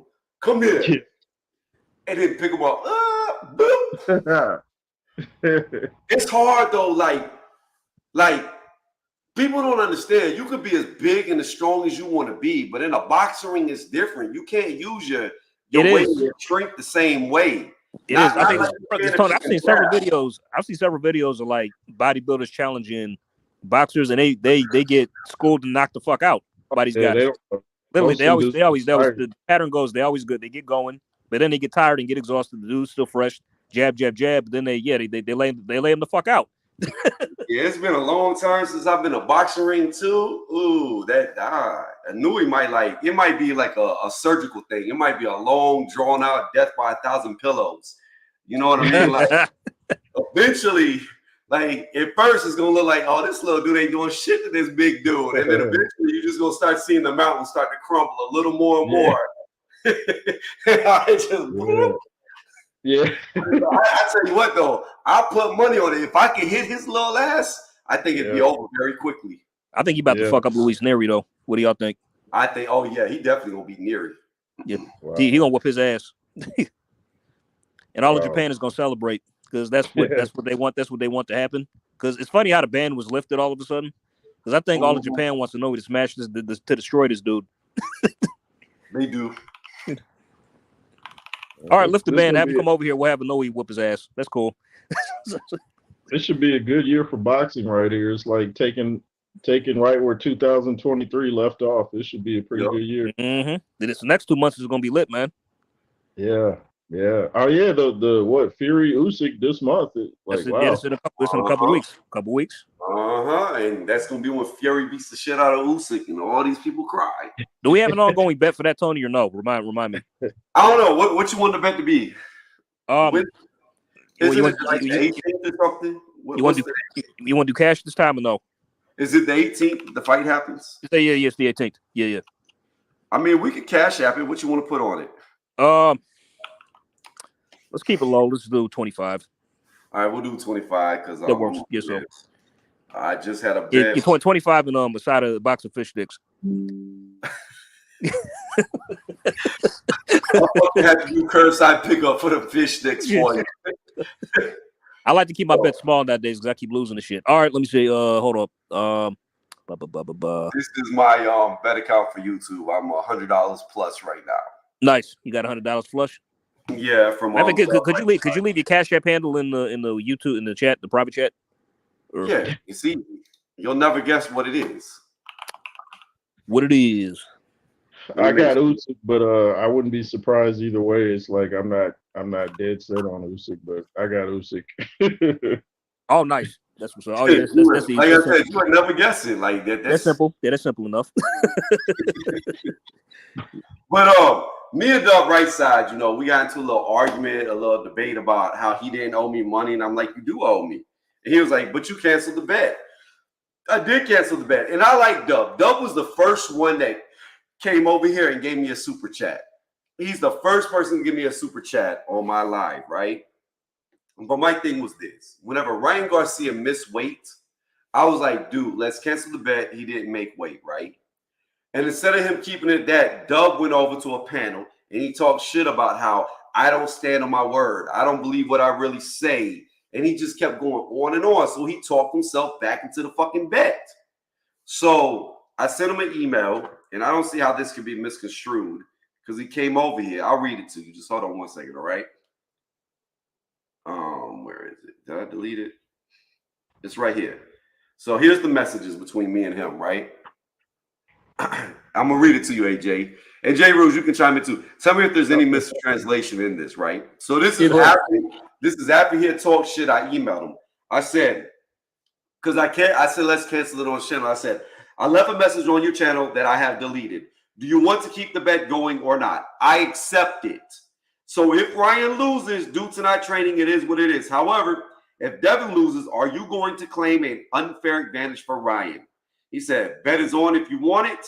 I stand on what I said from the beginning. What does that sound like to you? Sounds like he owes you some money. Yeah. Yeah, he paid me. I mean, that to me right there was, he said a Nui Monday. Yep, this coming up Monday. By the way, Tony, I left mine in the private chat too. And the photo was like pretty much the Afro Samurai thing you see here. So when you see that. Can I add you like a friend? Can you do that? Or I don't think so. You talking about just when you lose to be looking for? No, when you lose, yeah. You just tell me when you lose, that's who it's going to be coming from. Okay, I got you, man. Yeah. I got you. 25 in that box. I'll be looking for that. I'll be looking for that name right there when you lose. For sure, let's do it. But you know what? I'm kind of torn now with Doug, right? Let me tell you why I'm torn. Because now we found out that Ryan is potentially a drug cheat. Is it fair? Like, technically, I won the bet because Devin lost, but technically, he cheated to win. So, you know what's funny? I had to pay somebody too for losing as well. I bet a guy named Jack Alter on Twitter because he was riding with Ryan for a while, bit of fantasy, and he was picking up the win. So I bet him, a small amount, and I paid him as well. And I thought about, messaging him, talking about like, I want my money back. Right. I mean, you know what? If Doug came to me and told me he feels like it wasn't a fair bet, that I'm only saying I'm not going to do it until it actually comes out that he actually cheated, because I'm not going to say he's guilty before he's proven guilty. But if he isn't, Doug's like, yo, let me get my money back because he cheated. I give him his money back. I stand on principles. I I didn't even want to make the bet in the first place when he missed weight. I felt like even if Ryan didn't cheat on drugs and he just missed weight, it was unfair. Yeah, because like you came in overweight, the pride deliberately. Let's be real. Now it's positive. You test, you pop dirty. So it's like, yeah, man, like those were completely unfair circumstances.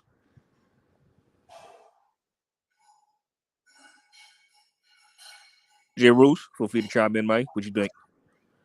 Oh, say it again. Say it again. I'm sorry. No, I'm saying because I would say you deliberately came in overweight. Deliberately, let's be real. Eyesight. Oh, And then yeah. on top of that, now you pop dirty. So yeah, like those are completely unfair advantages. Yeah, you heard that Ryan said that Floyd told him to come in 3 pounds overweight. 3 pounds. Yeah, it was like, what was there something like special about those? There is. So check this shit out.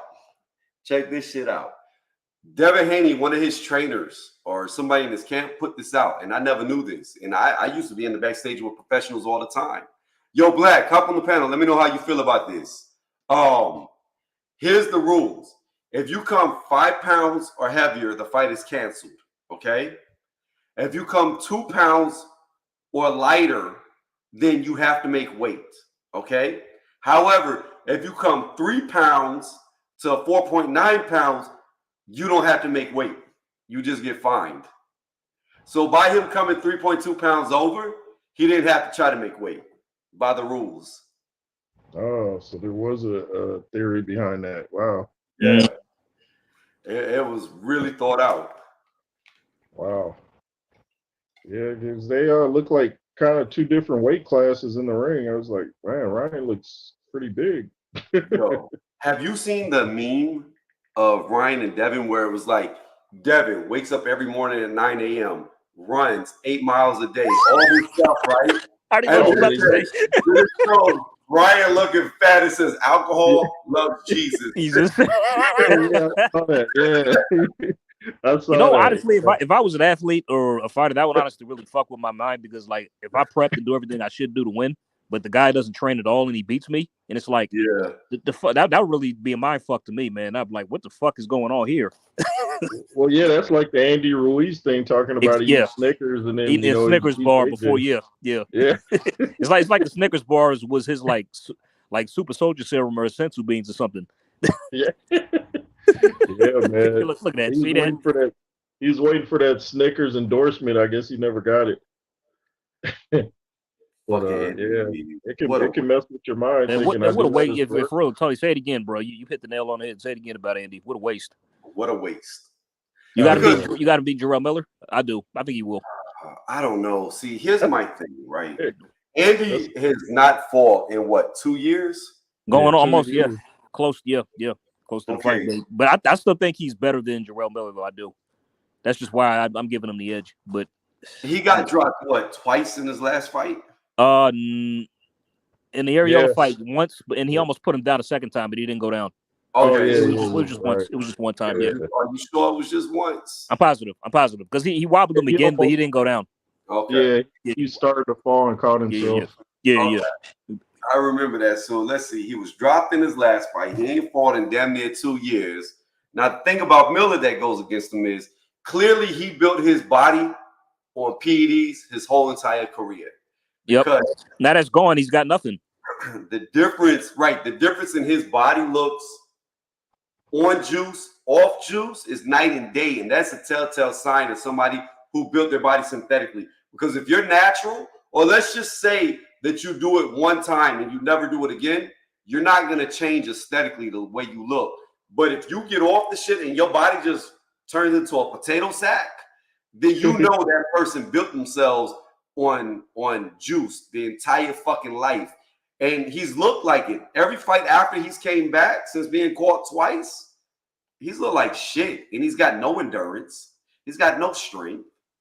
So I don't know. It's a toss-up fight. This is a 50-50. I don't know who wins. I thought he looked pretty good shape at the presser, but he had on a t-shirt. But that's the best I had seen him look, and he looked really big next to Andy too. But he looked like he's getting his kind of form back now. I don't know. Maybe he's juicing again. Who knows? I hope he's not. Yeah, he probably looked like he looked more in shape.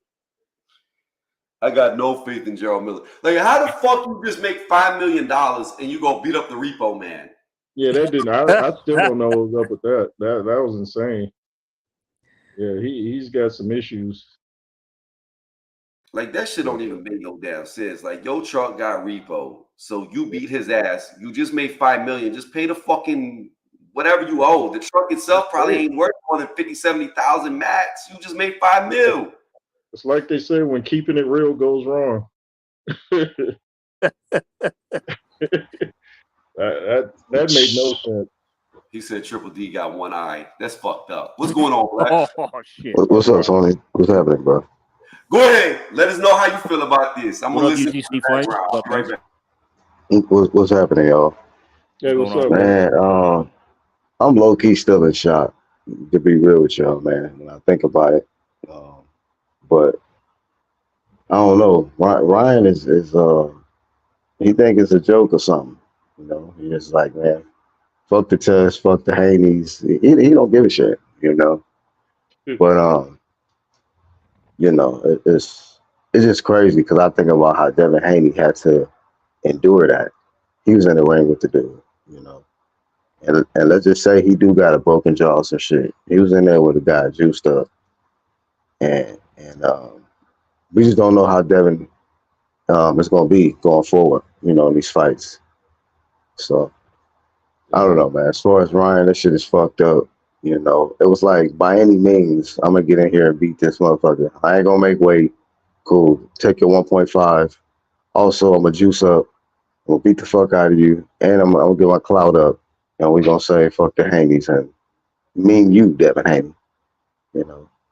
But now this shit is getting reversed. So crazy. But it's oh, go ahead, Tony. No, I was gonna say, the fuck am I looking at? Hold on one second. I don't know what the fuck I'm looking at. This dude looked like he looked like he was running from like a Bigfoot or some shit. And it says he kept filming because the cameraman never dies. Like, my bad, I got distracted. What I'm going to say is, first and foremost, I have to look at this two ways. First way I look at it is, you're innocent until proven guilty. So I'm still giving Ryan the benefit of the doubt. However, if he is guilty, you already know, Black, how I feel. I feel like these motherfuckers, they need to get the maximum punishment pushed at them, or I don't even see a point of testing them. Like, it's either these motherfuckers to the fullest, or don't test him, because if he gets a slap on the wrist, I'm going to be pissed off. I think Devin, if Ryan did it, I think Devin should not get a no contest. I think he should get a win. I think it should be a DQ on Ryan Garcia. Devinhaney should remain undefeated, get that win. So I think he was 30-31, you know? What was his record? I don't remember. 30-0, I think. 30-0. So he should be 31-0. Get that win that it should have been. And I think Ryan Garcia should be out the fucking sport, because, again, and I hope and I pray that if Ryan did cheat, Devin's not damaged for the rest of his career, because you had a guy that was on a trajectory to be great, undisputed 2-division champion, and then to think that his whole career could be derailed now. He may never recover because of a drug cheat. That's some bullshit. That's where I'm at with it. Yeah. Like, that's why I'd be kind of like, I'm like, when I think about it, and I think about how Ryan is reacting to this shit, I'm like, man, this shit is so fucked up, bro, because long term, we don't know how Devinhaney is going to be, you know, in the ring and shit. So it could affect his whole career. And, you know, this shit is not a game when it comes to that, man. This is, the sport of boxing is a brutal sport. So, yeah. I just don't think it's legit. I just don't think this far after, just now, it's like, it sounds kind of, I don't know who's in on it, but it seems suspect to me. Like, this should have come out a while back. The fight was on April 20th, and they're just now talking about it. I'm like, something ain't right. In my opinion. Yeah. By the way, Tony, he was 31-0. My fault.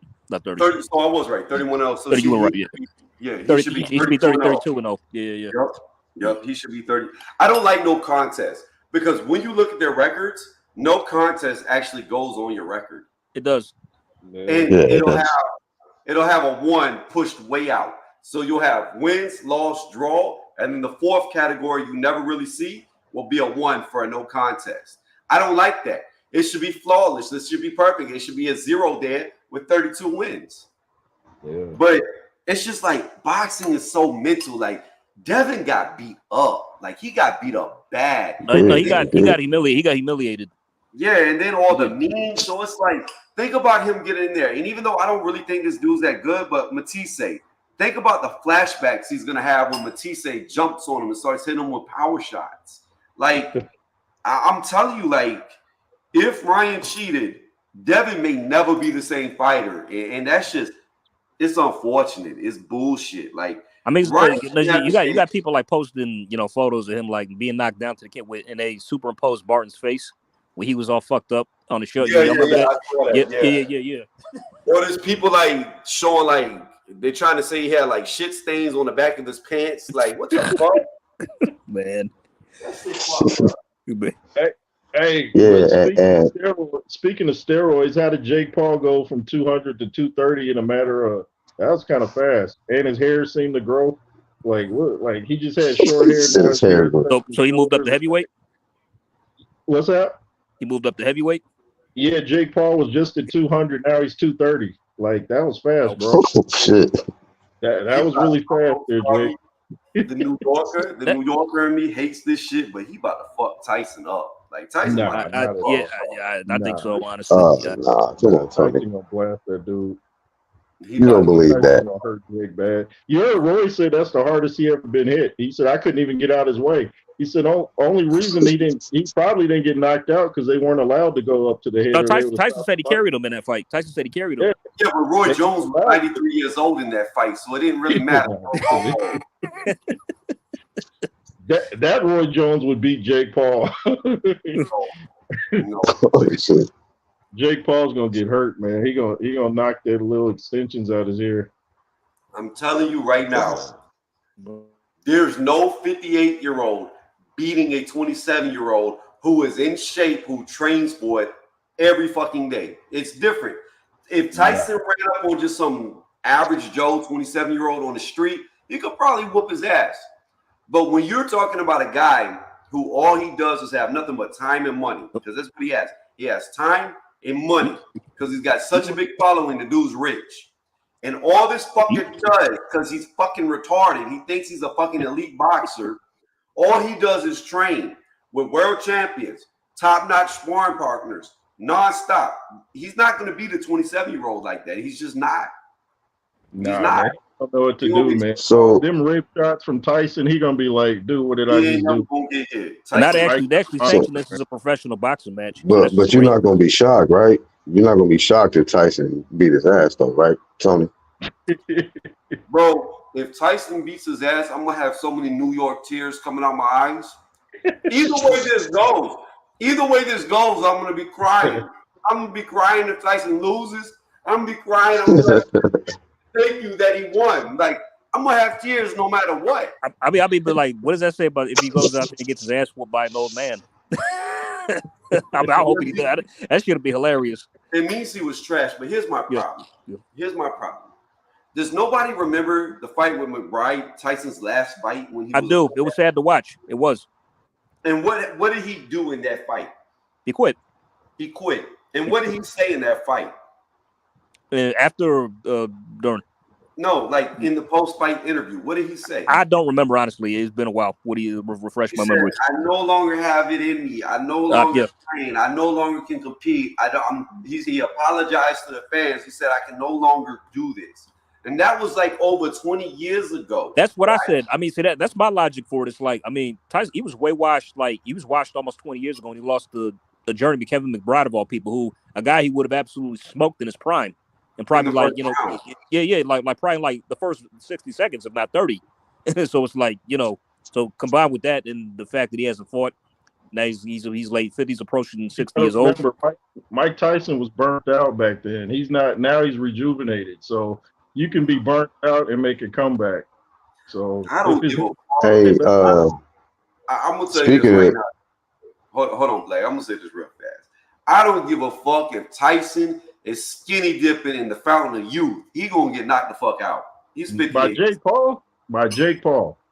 Yup. Jake Jake Paul. Paul. Even Jake Paul's trainer said he's not that hard of a puncher, and that's his trainer. He been knocking out people. Well, some of those is kind of suspect. Some of those look a little like okay. hey, saying, how many? wait, J. Rose, are you accusing his fights of being fixed? Yeah, that Tyrone Woodley where he felt like Apollo Creed. I'm like, Oh, that no, looked- hey, all right. About that, I thought to say, but like Tyrone, if he was actually, if that was an act, bro, he deserves the Oscar of the century for some shit like that. I mean, it just ain't no Jake fighter. like Fighter. I'm sorry, yeah, ain't no fighter for no amount of money gonna end up with that booty up in the air like Yeah. that. Man got Like that man deserves the Oscar, like not the Oscar of the century for that kind of performance. For if he was able to fake that. Well, I know Butterbean had a lot of fake fights where when they showed the replay, you could see it didn't even hit the guy. So now they have to be more creative because technology and YouTube, so they got to make it really look good. But I didn't really buy it. Like, Not like do you know what Butterbean's first loss was? Say it again. Do you know what Butterbean's first defeat was? Who's that? He lost to a guy named Mitchell Rose. Now the backstory to this is pretty funny. It's like Mitchell Rose turned out to be a he had a deceiving record. He was like 1-6 or some shit like that. But he was like a Golden Gloves boxing champion. We lost. And his team found out about this, and I think they tried to offer the guy a dive, but he wouldn't take it. And he got out there and whooped Butterbean's ass and stopped him in 2 rounds. I'm gonna pull that up. You gotta look that up. That was pretty funny. Yeah, like dude, it clearly shows the skill level between the two. Like this dude knew how to box, knew what he was doing, and Butterbean didn't. It just showed like how just the gap in skill, despite this guy being overweight. He was a more well-skilled boxer than Butterbean, and it showed he stopped him in 2 rounds. Yeah, when I used to see him fight on Tuesday Night Fights, you'd hear the crowd yelling "fix," but the announcers would try to talk over it. They'd be yelling "fix, fix, fix." And the announcers were like, "Oh, well, welcome to Tuesday Night Fights." Like, nah, we heard that. Look here, man. Y'all gonna need to lay off King Hippo. He said King Hippo. Watch, that's gonna be Tyson Fury's next opponent. After the Usyk fight, watch, he's gonna dig him up. Yo, have y'all seen the meme of Tyson Fury? No. So speaking of that, hold on, I'm gonna show you. Hold on. What, he got even skinnier? No, hold on. This from a video game. Oh shit. No.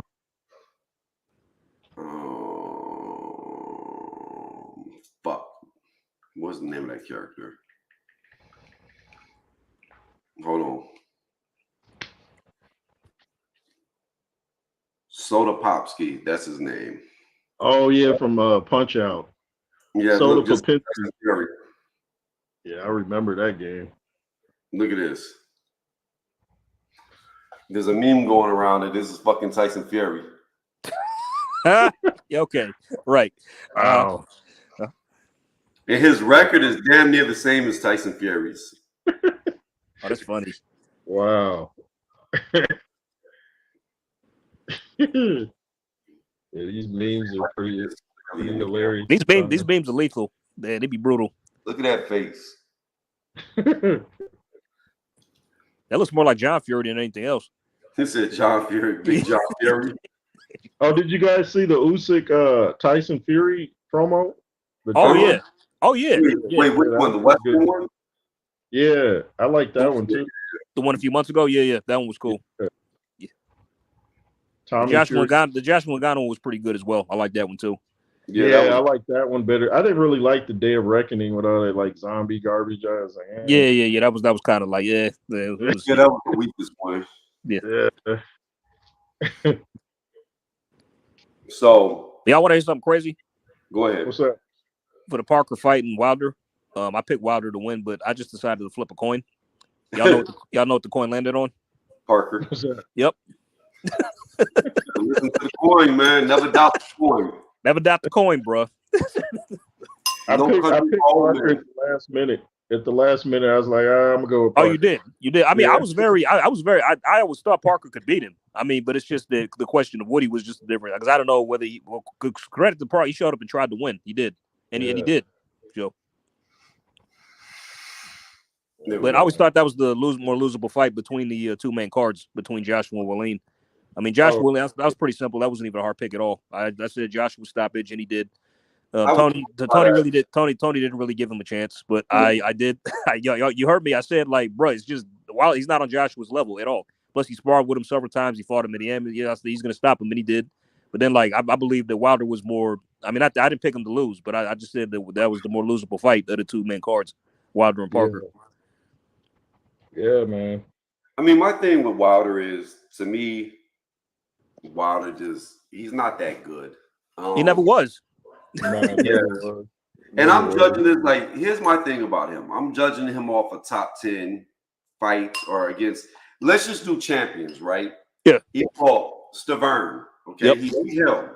Tyson Fury, he lost 3 times to him. Mm-hmm. Parker, he lost to. Yep. So I think that's the only champions he's fought, those 3. That's it. Yeah, that's all. He's 1 out of 3 against champions. I mean, you fought Fury 3 times and couldn't get a decisive win over him at all. I mean, it's like usually when you have trilogies or quadrulogies or whatever, usually one of the fighters wins one of the fights. Right. For the most part, but you can't even win once. You didn't win one at all. I still believe Fury won that first fight. Yeah, a lot of people do. Yeah, he did. Because you can't. How do you win that many rounds and you get knocked down twice and all of a sudden it's a draw? He like pretty much won almost every round. But the thing is, even the rounds where he got knocked down, he still won the rounds. Wow. Like, think about the 12th round where everybody said he was dead. Then he comes back, right? Yep. Yeah. He goes on to beat the shit out of Wilder for the rest of the round. Yeah, he put it on him. Yeah, he did. It's true. So honestly, you can get that round. You can get that round like that's like an 8-9 round, really, instead of 8-10. Yeah. Yeah, that wasn't a draw. That was just some politics. Yeah. But I knew in the rematch that Fury would beat him. I said if he went at him, he probably knocked him out. Man, he beat that dude from pillar to post at a rematch. Then started the whole, just the whole narrative of the cheating allegations and the new era of the. That bullshit right here. Look at this shit. Just that bullshit. What's that? What is that? It's devinhaney. Oh. Wow. Oh shit.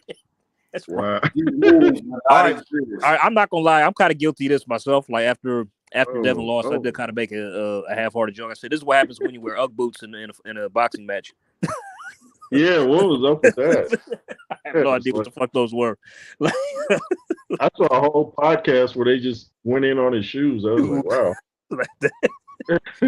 Like, bro, you couldn't wear no regular boxing boots. You know what I'm saying? Like, what the fuck are them shits? Yeah, that looked like, I don't know what he was thinking. It was probably Bill Haney's like, hey, man, come in there. That'll look real pimpish. Like, nah, man. You don't want to look like a pimp in the ring.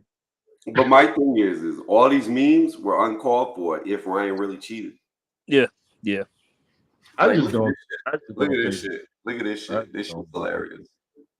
What the?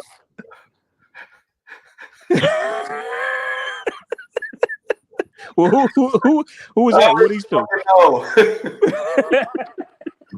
Wow. Bro, these motherfuckers and these memes, like, oh man, people are savage, man, bruh. Wow. I mean, but I tell you what was pretty funny seeing Isaac Cruz work Rolly's ass. That was hilarious. I had a good laugh watching that.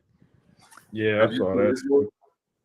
Rolly's trash, man. I mean, I'm not trying to diss the dude, but he's not.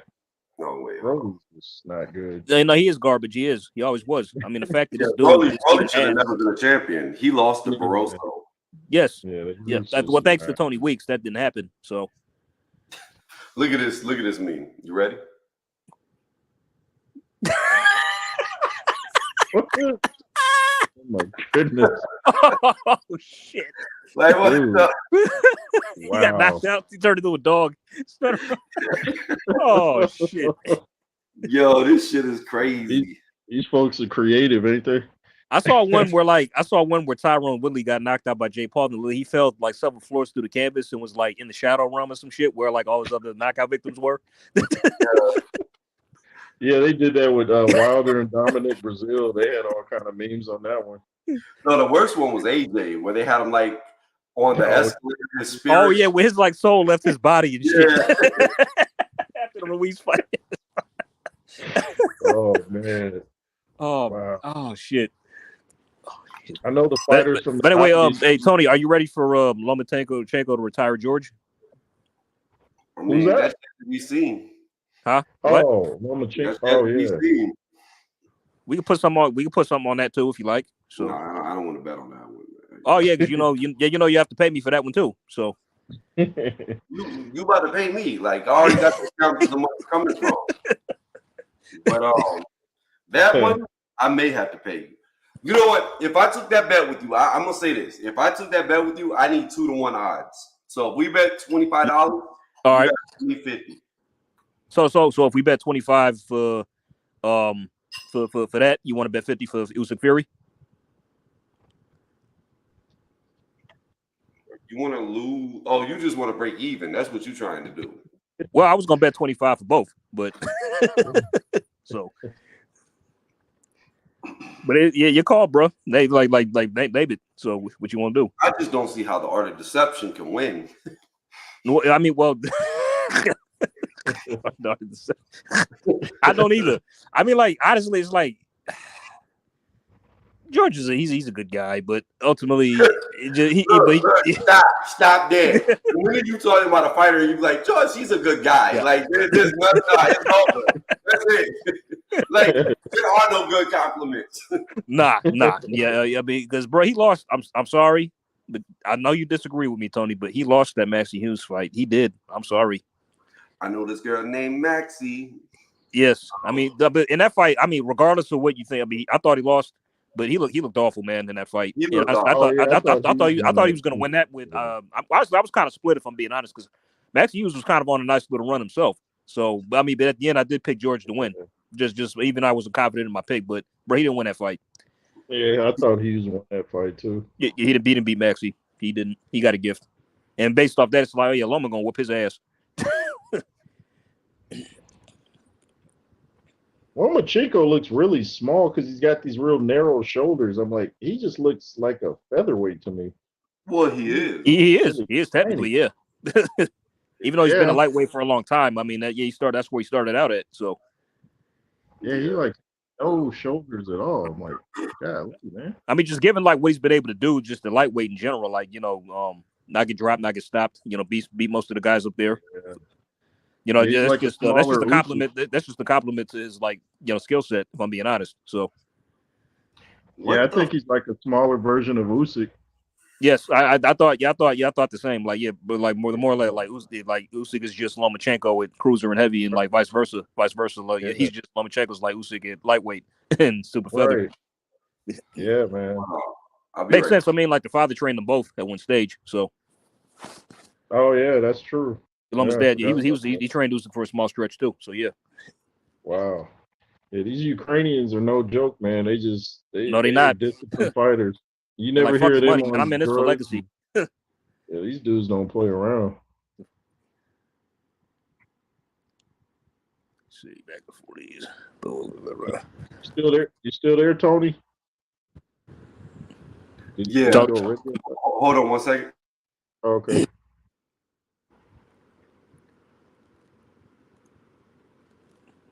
But J. Rose, who you got Canelo this weekend, right? By stoppage or by points? I'm sure you got him winning, but you got it by stoppage or points. Yeah, I say by points. Yeah. Points. I understand. I picked stoppage, but I kind of see it. I got a gut feeling it might be a points win because Canelo has really been stopping a lot of people nowadays. I'm just kind of tired of seeing Canelo. It's like, well, he's the face of boxing. He doesn't have a high punch output. So he's like a plodding guy now. It's like, I don't really enjoy watching Canelo anymore. I mean, well, his I would say his super middleweight run that was pretty good. That was when he was on top form. But his recent fights have been very, kind of lackluster, if I'm being honest. The Jamel fight because Jamel didn't come to fight. Then the John Ryder fight, a lot of people thought that was okay. I mean, but then the Triple G fight, which lasted lackluster as well. So it's like he really hasn't been like moving the needle much with his fights lately. So you are right, that's true. Well, you just made me think of something when you brought up Charlo. Did you see the video where he just the brother, I guess, just apologized to Caleb Plant? You see that? Oh, Jamal. Yeah, I heard about it, but I didn't see Jamal, it. he apologized. Yeah, he's like, I'm sorry, I was pulling your beard, man. Like, my bad. It's all good. I was like, what? Like, dude. Like, what? I don't know. He seemed like Jamal a mess, man. He a mess, man. Like, bro. Dude, I was like, what are you doing, dude? Are you high right now? Like, I'm sorry, I was. But no, because he probably don't want. Because Caleb has been calling for a fight with him actually because of that, and I don't know if it's due to stop that or what. But Jamal, he a mess, man. He a hot mess. Yeah, something's going on mentally with them dudes. I think they might need to look into another career at this point. Something's going on mentally. But the fact that Jamal still has that title at middleweight is a joke. I mean, he should have been stripped a long time ago. He still got the top. Oh, he still got the WBC belt. Yeah. Oh wow. That's sad, man. That's sad. I mean, like, I don't understand why he need he's not fighting. He's not doing nothing with that title, so I don't know why he's being allowed to keep it. I just don't understand. They need to strip that joint. Yeah, that's. They should have ordered him. They should have ordered him versus Carlos Adames a long time ago. I don't know. He's PBC, right, Charlo? Yeah. Both of them are, yeah. Yeah, them dudes fight like once every 3 years, seem like. You know what's sad? It's like I've actually would have picked Jamel to beat Tim, like after he beat Castano, because I think he had a chance to beat him then, but not now. I mean, it's Tim, but see, so letting Tim have his run like last year was the worst thing he could have done. Because after that, he beat Harrison, Mendoza, who's the guy he knocked out in the round? What's his name? Ocampo, yeah. Have him do all that and gain all that experience was the worst thing he could have done. After that, I was picking Tim to beat Jamel. After that. Yeah, I think some of these dudes just can't handle the pressure. The limelight just gets to them. They can't take the pressure and they fold. It's sad to watch, actually. I mean, but it's like, I don't know. I guess they lose their hunger too when they have like a couple million in the bank. So it's like, oh well, I don't need to do this now. Silk sheets. Yep, Marvin Hagler said it best. Hard to do the road work when you wake up on silk sheets, man. True silk workers. Sheets. And you know what? Somebody also said everybody got a plan until Jake Paul punches them in the face. Somebody also had a saying like, everybody has a plan until they hit me in the face and nothing happens. Y'all know who said that? Joe Joyce. Oh wow. Yeah, that was wow. Yeah. And then he ran into, and then he got banged by Zhang. Yeah. I just heard, I got to watch a video somebody sent me. Razor Ruddock is trying to say Lennox Lewis cheated back in '92 when he got knocked out. Oh, get the fuck out of here. Now you wait 30 years to say some shit like that? Yeah, he said he hit me in the back of the head. Like, dude, if you don't stop, sit down. Knock that shit off. He waited. That was in 1992. He just that's over 30 years ago, man. Are you kidding me? They're gonna reverse the decision now. It's over. 1992. The way Razor Ruddock falls anyway, he's so sloppy when he's falling. Like, you liable to hit that dude anywhere. Like, he's never been when he's going down, he looks sloppy. Like Tommy Morrison, when he knocked Razor Ruddock down, I thought, man. Dude, he dropped him with that hook would have knocked out anybed. How the fuck he got out from that? I have no idea. That's I mean, dude. Yeah, that shit was one of the worst. Yeah, that knockdown. I don't know how he got up from that. I was like, dude, you almost got beheaded. I mean, you know what that knockout? It reminds me when Ernie Shavers dropped Larry Holmes. Oh wow, yeah, Ernie. It reminded me of that. It reminded me of that. Like how Larry Holmes got it from that shit. I'll never know. I mean, I got a theory. I think he was knocked out. Then when he hit the canvas, he woke up. Yeah, I was gonna say. I think sometimes they get hit so hard it almost has the reverse effect and wakes them back up. Like it's like they go out, then they wake up when they go down. And it's like, what the fuck? I'm like, oh shit. I'm still in the fight. Yeah. There was a fighter like years ago. They said was deaf, and he got hit so hard his hearing came back. They said it's a true story. They said his hearing came back. I was like, wow, talk about getting your bell rung. That's literal. Like, wow. Gosh, damn. I know Mickey Ward said in one of the Gotti fights, I think it was the second fight, where he got knocked into the turnbuckle by Gotti. He got a concussion, but then when Gotti hit him again, it was gone. Wow. It was gone. Like, I'm healed. Oh, shoot. Yeah, man. That's. I imagine the fighters from the 90s must be glad the internet wasn't so big back then. Oh, Like, yeah, especially for social media, it would have been the same, bro. Can you imagine all the memes Mike Tyson would have had with all the knockouts? Man, No, forget Mike Tyson, Roy Jones. How he was doing for motherfuckers. Yeah, Roy. Yep. Y'all must have Yep. forgot. No, Tyson would have just had memes off all the wild shit that he said. Like that motherfucker talked the weirdest shit. Yeah, he had some weird interviews. Yeah. No, yeah. Y'all remember what he said to Razor Ruddock? I'm gonna make you kiss me good with those big lips. Yeah, with those big lips. I was like, that was after prison. I'm gonna make you my girlfriend. Like, oh, what? Like, Razor Ruddock even had to laugh. He's like, all right, what the fuck is this dude talking about? You have no class. You have no class. It's like, when did I ever say I had class? He was looking at him like, did I ever say I had class? Like, Razor's just looking at him like, come on, man. Like, we're on TV. Razor Ruddock did not look good physically when he fought James Toney in that little exhibition, man. It looked like he needed a bra. I was like, oh, boy. Oh, they fought in the next. Oh, yeah, recently. Oh, my God. I didn't even watch that. Yeah, Razor. Yeah, he looked. Was that an exhibition? Was that an exhibition? Yeah, it was an exhibition. Okay. But James Toney actually looked physically better than Ruddock. Ruddock looked horrible. When was this fight? It was a couple months ago. James Toney. Yeah, it was. Yeah, Razor Ruddock's body don't look nothing like it did in the 90s. I was like, man, what were you doing? Yeah, it was kind of entertaining, but you could see them pulling punches. Especially Toney, he could have landed a couple haymakers, and you could see him kind of ease up. Let me ask y'all this: if Razor Ruddock was active today, you think he would have won a belt or been a champion? I think so, because he had that like hooker cut that really he had that smash punch hook of his, the smash punch. Yeah, and Mike Tyson was like, he is like a mule kick. So yeah. Oh my God, like a fucking mule kick, man. Yeah, Ruddock could punch, man. He could. He can crack. I think so. Yeah, with that smash, he'd have knocked out a lot of people like in today's era with that, my opinion. And the dudes in the 90s, when I look back at their fights, it almost looked sped up. They looked a lot faster. They weren't as big, but they looked a lot faster. Like I was watching, I think it was Tony Tubbs. That dude was fast. And who else was it?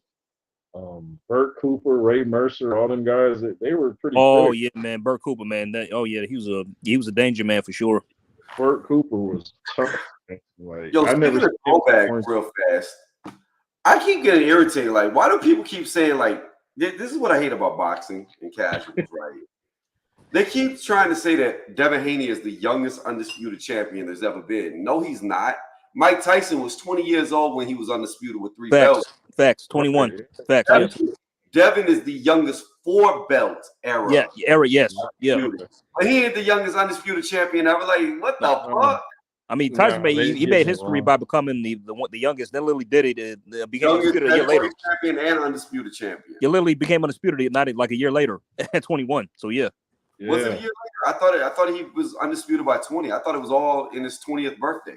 No, let me see. Hold on, let me find out. Let me check. I thought he did all that shit in a year because he fought champion back to back. Let's see, Mike Tyson. I remember when he first turned pro. He turned pro in like I think March of '85. Then by fall of '86, he had like fought 27 times and was fighting for a title in less than 2 years. That shit was insane. That level of inactivity, having that many fights in that short that span of time. No, you're right. He got undisputed. Yeah. 21. Yeah, Tony Tucker. Yep, he was 21. Close though. Close to almost 21 years and 32 days. So he was close, but yeah. He was 20 whenever he became the heavyweight champion. Sure was. Against Trevor Berbick. Yep. So he turned pro in March of '85. Then he won his first in November of '86. Like not even 2 years late. That's insane. I don't think people realize how good Tyson really was. Like they keep trying to say, "Oh, he had a weak era," blah blah blah blah blah. Like, bottom line, he fought who he fought and beat who he needed to fight and the beat. best. Like Tony Tucker was like 34-0 whenever Mike Tyson fought him. Yeah. Like, Tony Tucker's underrated. He's an underrated fighter, in my opinion. He's very underrated. And then it's like people try to act like oh, Tyson had it easy to become undisputed. No, he didn't. No. He fought and beat everybody. Yeah, exactly. He fought and beat everybody who he was supposed to fight and beat in that era. Go ahead. He beat Burbick to become the champion. Then he beat Thomas, and then he beat Tony Tucker to become undisputed. Then there was a big debate about, what about Larry Holmes? He beat the shit out of Larry Holmes. Then there was another debate. Okay, well, he beat Larry Holmes, but Michael Spinks beat him first. And Michael Spinks is really the lineal champion. And Mike Tyson, while he might be undisputed, he's not the real champion. Then what did he do to Spinks? He got in there and beat the undefeated Michael Spinks in the first round in 91 seconds. Huh? Yeah. 91 seconds. He destroyed him. That's how long it took. That's all it took. 91 seconds for him to get destroyed. I noticed because I remember I went to the gym. I go to the gym with somebody who goes there. She said she actually went to the fight back in the day. Went to get drinks, came back, it was over. Yeah. And Spinks never fought again. He retired. Nope, that's it. Oh, yeah, that was humiliating. Yeah. I remember when Lennox Lewis knocked out Galata. My buddy went upstairs for something, came back down, the fight was over. He's like, "Ran." Because everybody's like, "Oh, Galata's gonna give Lewis a fight." That thing was over. I remember everybody was saying because they were thinking because he gave Riddick Bowe he gave Riddick Bowe, and even though he lost, he got DQ'd like a moron. I mean, he was beating the shit out of Bowe and should have won those fights. Bowe was silly. Yep. So everybody was riding off that. Then Lewis put that shit to rest real quick. Yeah. Yeah, man. They even said that Galata stopped breathing for like a minute or two after the fight in the dressing room. Oh, yeah. I heard about that too. Yeah, I think he was having medical issues or something. Something was wrong with him. Yeah. Yeah, you remember his face when he was trying to get up, like the first knockdown. He had like a weird look on his face, like he was having. It's like he literally had that look of like, what the fuck was that, or what the fuck is wrong with me? Yeah, man. That might have been on his mind when he fought Tyson and he quit. He was probably thinking of that Lewis beating. He's like, "Nah, not tonight. Nah, ain't doing that again." Because Lewis, he got a lot of shit, man, back in the 90s. It's a shame that he wasn't really well liked, you know. I mean, but in my opinion, he was probably that era's best heavyweight. I told everybody back there they thought I was crazy. I was like, I told him he would beat all these dudes. I haven't picked him against Roddick. They're like, nah. I was like, okay, we'll see. I told you guys. Charles, you hopping on right as I'm about to end the stream. because they was talking about the Galata fight, and there was people even in his corner. They was like, "Yo, why you stopping? Why you doing this?" Yo, dude had Mike broke this nigga's rib, orbital bone, and some other shit. Yep. He walked the fuck out the ring like, "Are you fucking kidding me? I can't take no more of this shit." Well, it came out later that had he gone another round, he would have died. Who y'all talk about? Oh, You think he wouldn't have? No, I mean I believe it. We all talking about Galata? Galata. Beat dog shit out of Galata. Galata was like, his corner was like, "Oh no, it's 3 more rounds. You can do this." Yo, fractured orbital bone, rib, and some other shit. Mike beat he beat pain into that dude. That shit was fucking hilarious. Yeah, dude. That was a beat. And the crazy shit is Mike fought that fight high. He said that was the most calm I've been. That's was he on weed or cocaine? Nah, he was on weed. Okay, all right. That's what I thought. Okay. I know he was on cocaine. No, I think he had done something. He had done when he was going off on Lewis and that. What fight was that? When he said he'd eat his children or some shit? Oh, that's cocaine. Right. Yeah, he did cocaine before that. I don't know. I can't remember.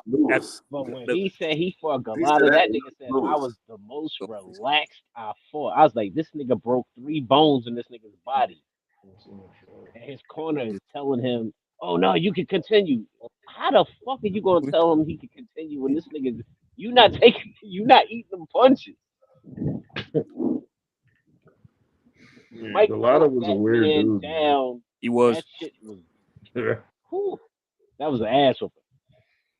Delano was a good fighter. He just would have panic attacks. I saw him bite the Samoan dude on the neck. Yep. Exactly. I saw it. Yeah, I remember that too as well. Yeah, he would have. Yeah, like, and I mean, when he would have, he would just punk out and do shit that would just get him disqualified and just do all this fouling shit. He was notorious for nut punches. Yeah. Oh yeah, he did a shoe shine to Bo Sack in a ring. Yeah, he tore that dude up. He was a ball hitter. Well, even though it was fucked up, what had me cracking up was Jim Lampley commentating when he did it again, like bop bop bop, low blows.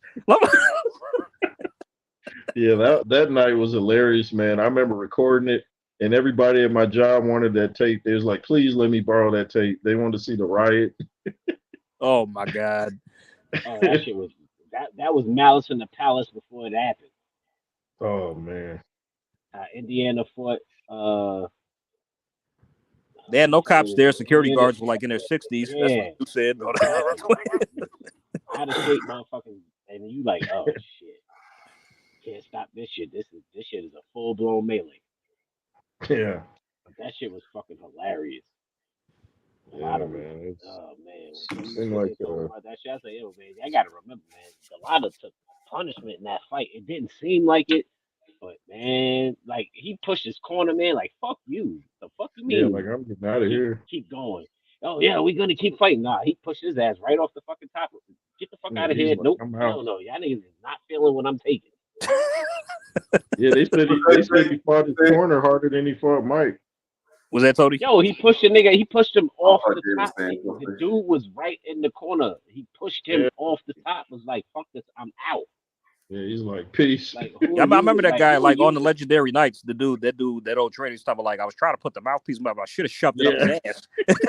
Yep, I remember that. Yeah, yep. Who's that, Tony? Who that? Just random ass memes. Oh, just pull up shit. Oh wow. Oh, shit. Wow. Delano was like, ooh, this nigga went against his whole corner. These memes are heartless. Yeah, the internet is undefeated, man. That shit. Undefeated. Man. I was just laughing at that whole. What the hell was that?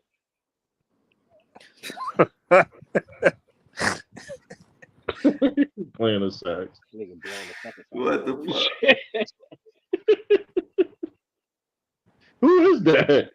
Who is that dude? Oh shit! Oh, I'm gonna play this last one and then I'm about to wrap it up. Hold on, here we go. Errol Spence joint. Oh shit!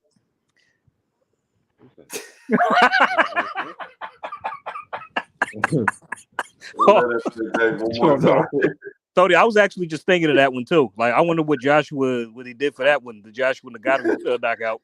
Wow, yeah, that was nasty. Oh, that was brutal. Yeah.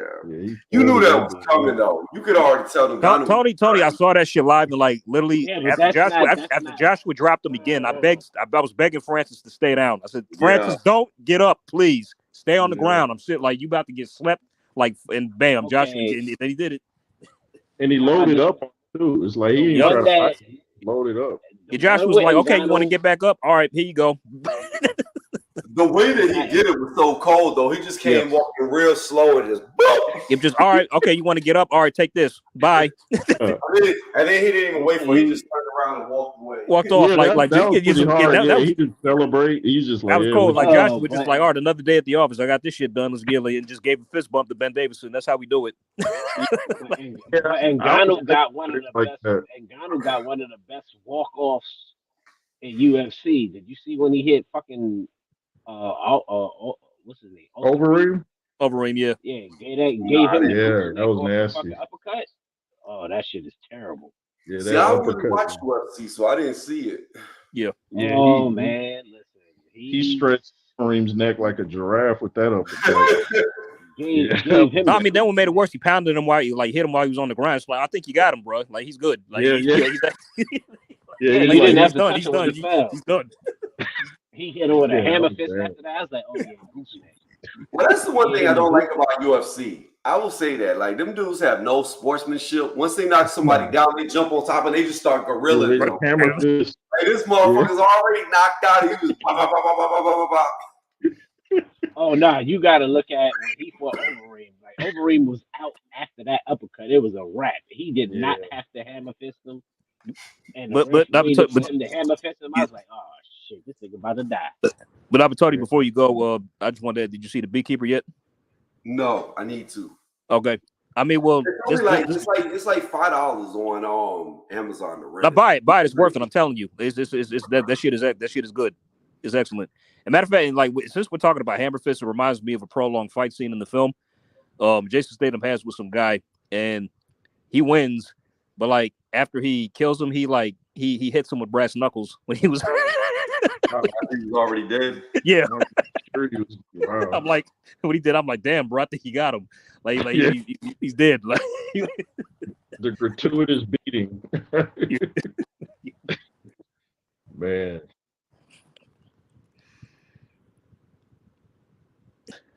But all right, gents. Yeah, it's been nice, fellas. Yeah. J. Roos, Tony, Charles. Did I chop it up with y'all? Yep. I'm about to end it right here. My bad. I was reading a text message. AJ, I'll see you on the 18th. Have my $25 ready on standby. I was about to say the same to you. Yes, sir. Then I may or may not take the dumbest bet ever and take Cambosis against Loma. Don't you do that. Don't you? Just that's not worth it. Don't do it. That's like me showing pity on you just so you can get your money back. Yeah, exactly. You might as well just get at to me now. Like just who you got against Better Be Beevil? Okay, I was going with Beevil, but now I honestly don't know. I got Better Beef. I know, but now I'm shifting it. It's shifty with me. I'll decide closer to the fight day. I might have to flip a coin, but I don't know now if I'm being honest. Well, that might be another one we could bet on if you stick with Beevil. Okay, fair enough. That's cool. I'll let you know. I'll let you know if I do. I'll keep you posted. I'll let you know. I got Bivol, but I'm not too confident on it. But I got Bivol. Who is, bro? This is a 50-50 genuine, man. Like, honestly, I'm the guy. Yeah, you will see how not 50-50 it is once the bell rings. See, people, and I'm going to end on this. People keep watching the knockouts of Better Be. They just be knockout. But they don't realize his IQ is better than Beevil's. Yeah, I don't know about that. I'm not. Yeah, you can say they're about the same, but I don't know if it's better. Yeah, What makes you think Beevil's IQ is better? Because of what he did to Canelo, who's a midget? Well, no. Well, I mean, not just that, and all his other fights too, more or less. And he got like 300 amateur fights. Like, what style is he not seen? Like, and he fought Canelo. You know who used to whoop his ass? Better Beef. They fought in the Emmys. No, they used to be sparring partners. Oh, is that what Better Beef was talking about? The presser talking about, like, Yeah, that's what he was referring to. That's why he's waited so long until he got so old. That's why he wouldn't fight him before now. They think they finally aged him out. But here's the deal. They didn't age him out. The WBC was on their bullshit. Nah, they could have made this shit a year ago during the summer. They could have did that shit when before what's his face lost fucking Gavastik. The Russian niggas didn't want to fight, and now you got Better Be the Bivol wanting to fight, and I got Bivol beating dog shit out of Better Be. Yeah, I got Better Be stopping his ass. Better Be. Hey, that's why we watch. That's why we watch. Beevil ain't gonna be able to get away. He gonna get them paws put on him, and that 38-year-old man gonna beat the brakes off of him. You watch Bebo drop him in the first round. That'll be hilarious. Yo, I don't think it's gonna be. This is what I want you to do, AJ. Go back, watch Beevil versus Joe Smith Jr., and then watch Better Be versus him, and you'll see the difference. Yeah, I know. It's like, but that it's not. It's like just because Better Be was able to destroy him in two, while Bebo, because styles make fights. We don't know. I mean, like it's not about him stopping him. Bivol is going to put hands on Better Be. He's not going to be there when he wants to throw back. I think you're going. Tony, I'll give you a recent example. Liam Williams, Demetrius Andre. All right, so we got He's got the AJ. best. It already sounds like you got Beeble. So you got 25. All right, yeah, I'm still let you be on. Yeah, I still I let got you be. I Bibble. got 25 on got the Fury. best. You got 25 on Usyk. So we All got right, 50. yeah, I'm still letting you be. Yeah, okay, I'm picking Bevo. Yeah, all right. Bibble That's got right. the Yeah, best yeah. footwork. All right, so another His 25 on that. footwork is Yo, his we'll footwork run is that. second That's to a none. $50 bet. So we got. Oh, so you want to do that for 50? No. I'm saying it's a total of 50. Oh, so, okay, 25. got you. Okay, 25 for Usyk Fury and 25 for Yeah, Bevo. Okay, cool, yeah. got you. All right. Yeah. Bibble footwork is second to none. He's not going to be there to get hit. I just don't see Better being doing what he's. I don't see him stopping him. I think he's gonna cut off the ring, and Beeble's not gonna be able to get away from him. He can cut the ring off with it. We talk about this nigga got some of the best set of feet in the game. Yeah, but there was times when Canelo cut off the ring on him, and Canelo fucking has no feet, and he's a midget. Well, he let him because Canelo couldn't hurt him. Canelo is small. Canelo is fucking small, dog. Bevo's like, okay, I'll let you get close to me and hit me. I mean, you ain't hurting me. Here's what I'll say, AJ. If Cambosis beats Loma, I want my box of fish sticks. So we betting for that too then? Is that a bet? Is that a bet? A box of fish sticks. Is that a bet? Is that a bet then? I don't know. But that bet will be for a box of fish sticks. All right.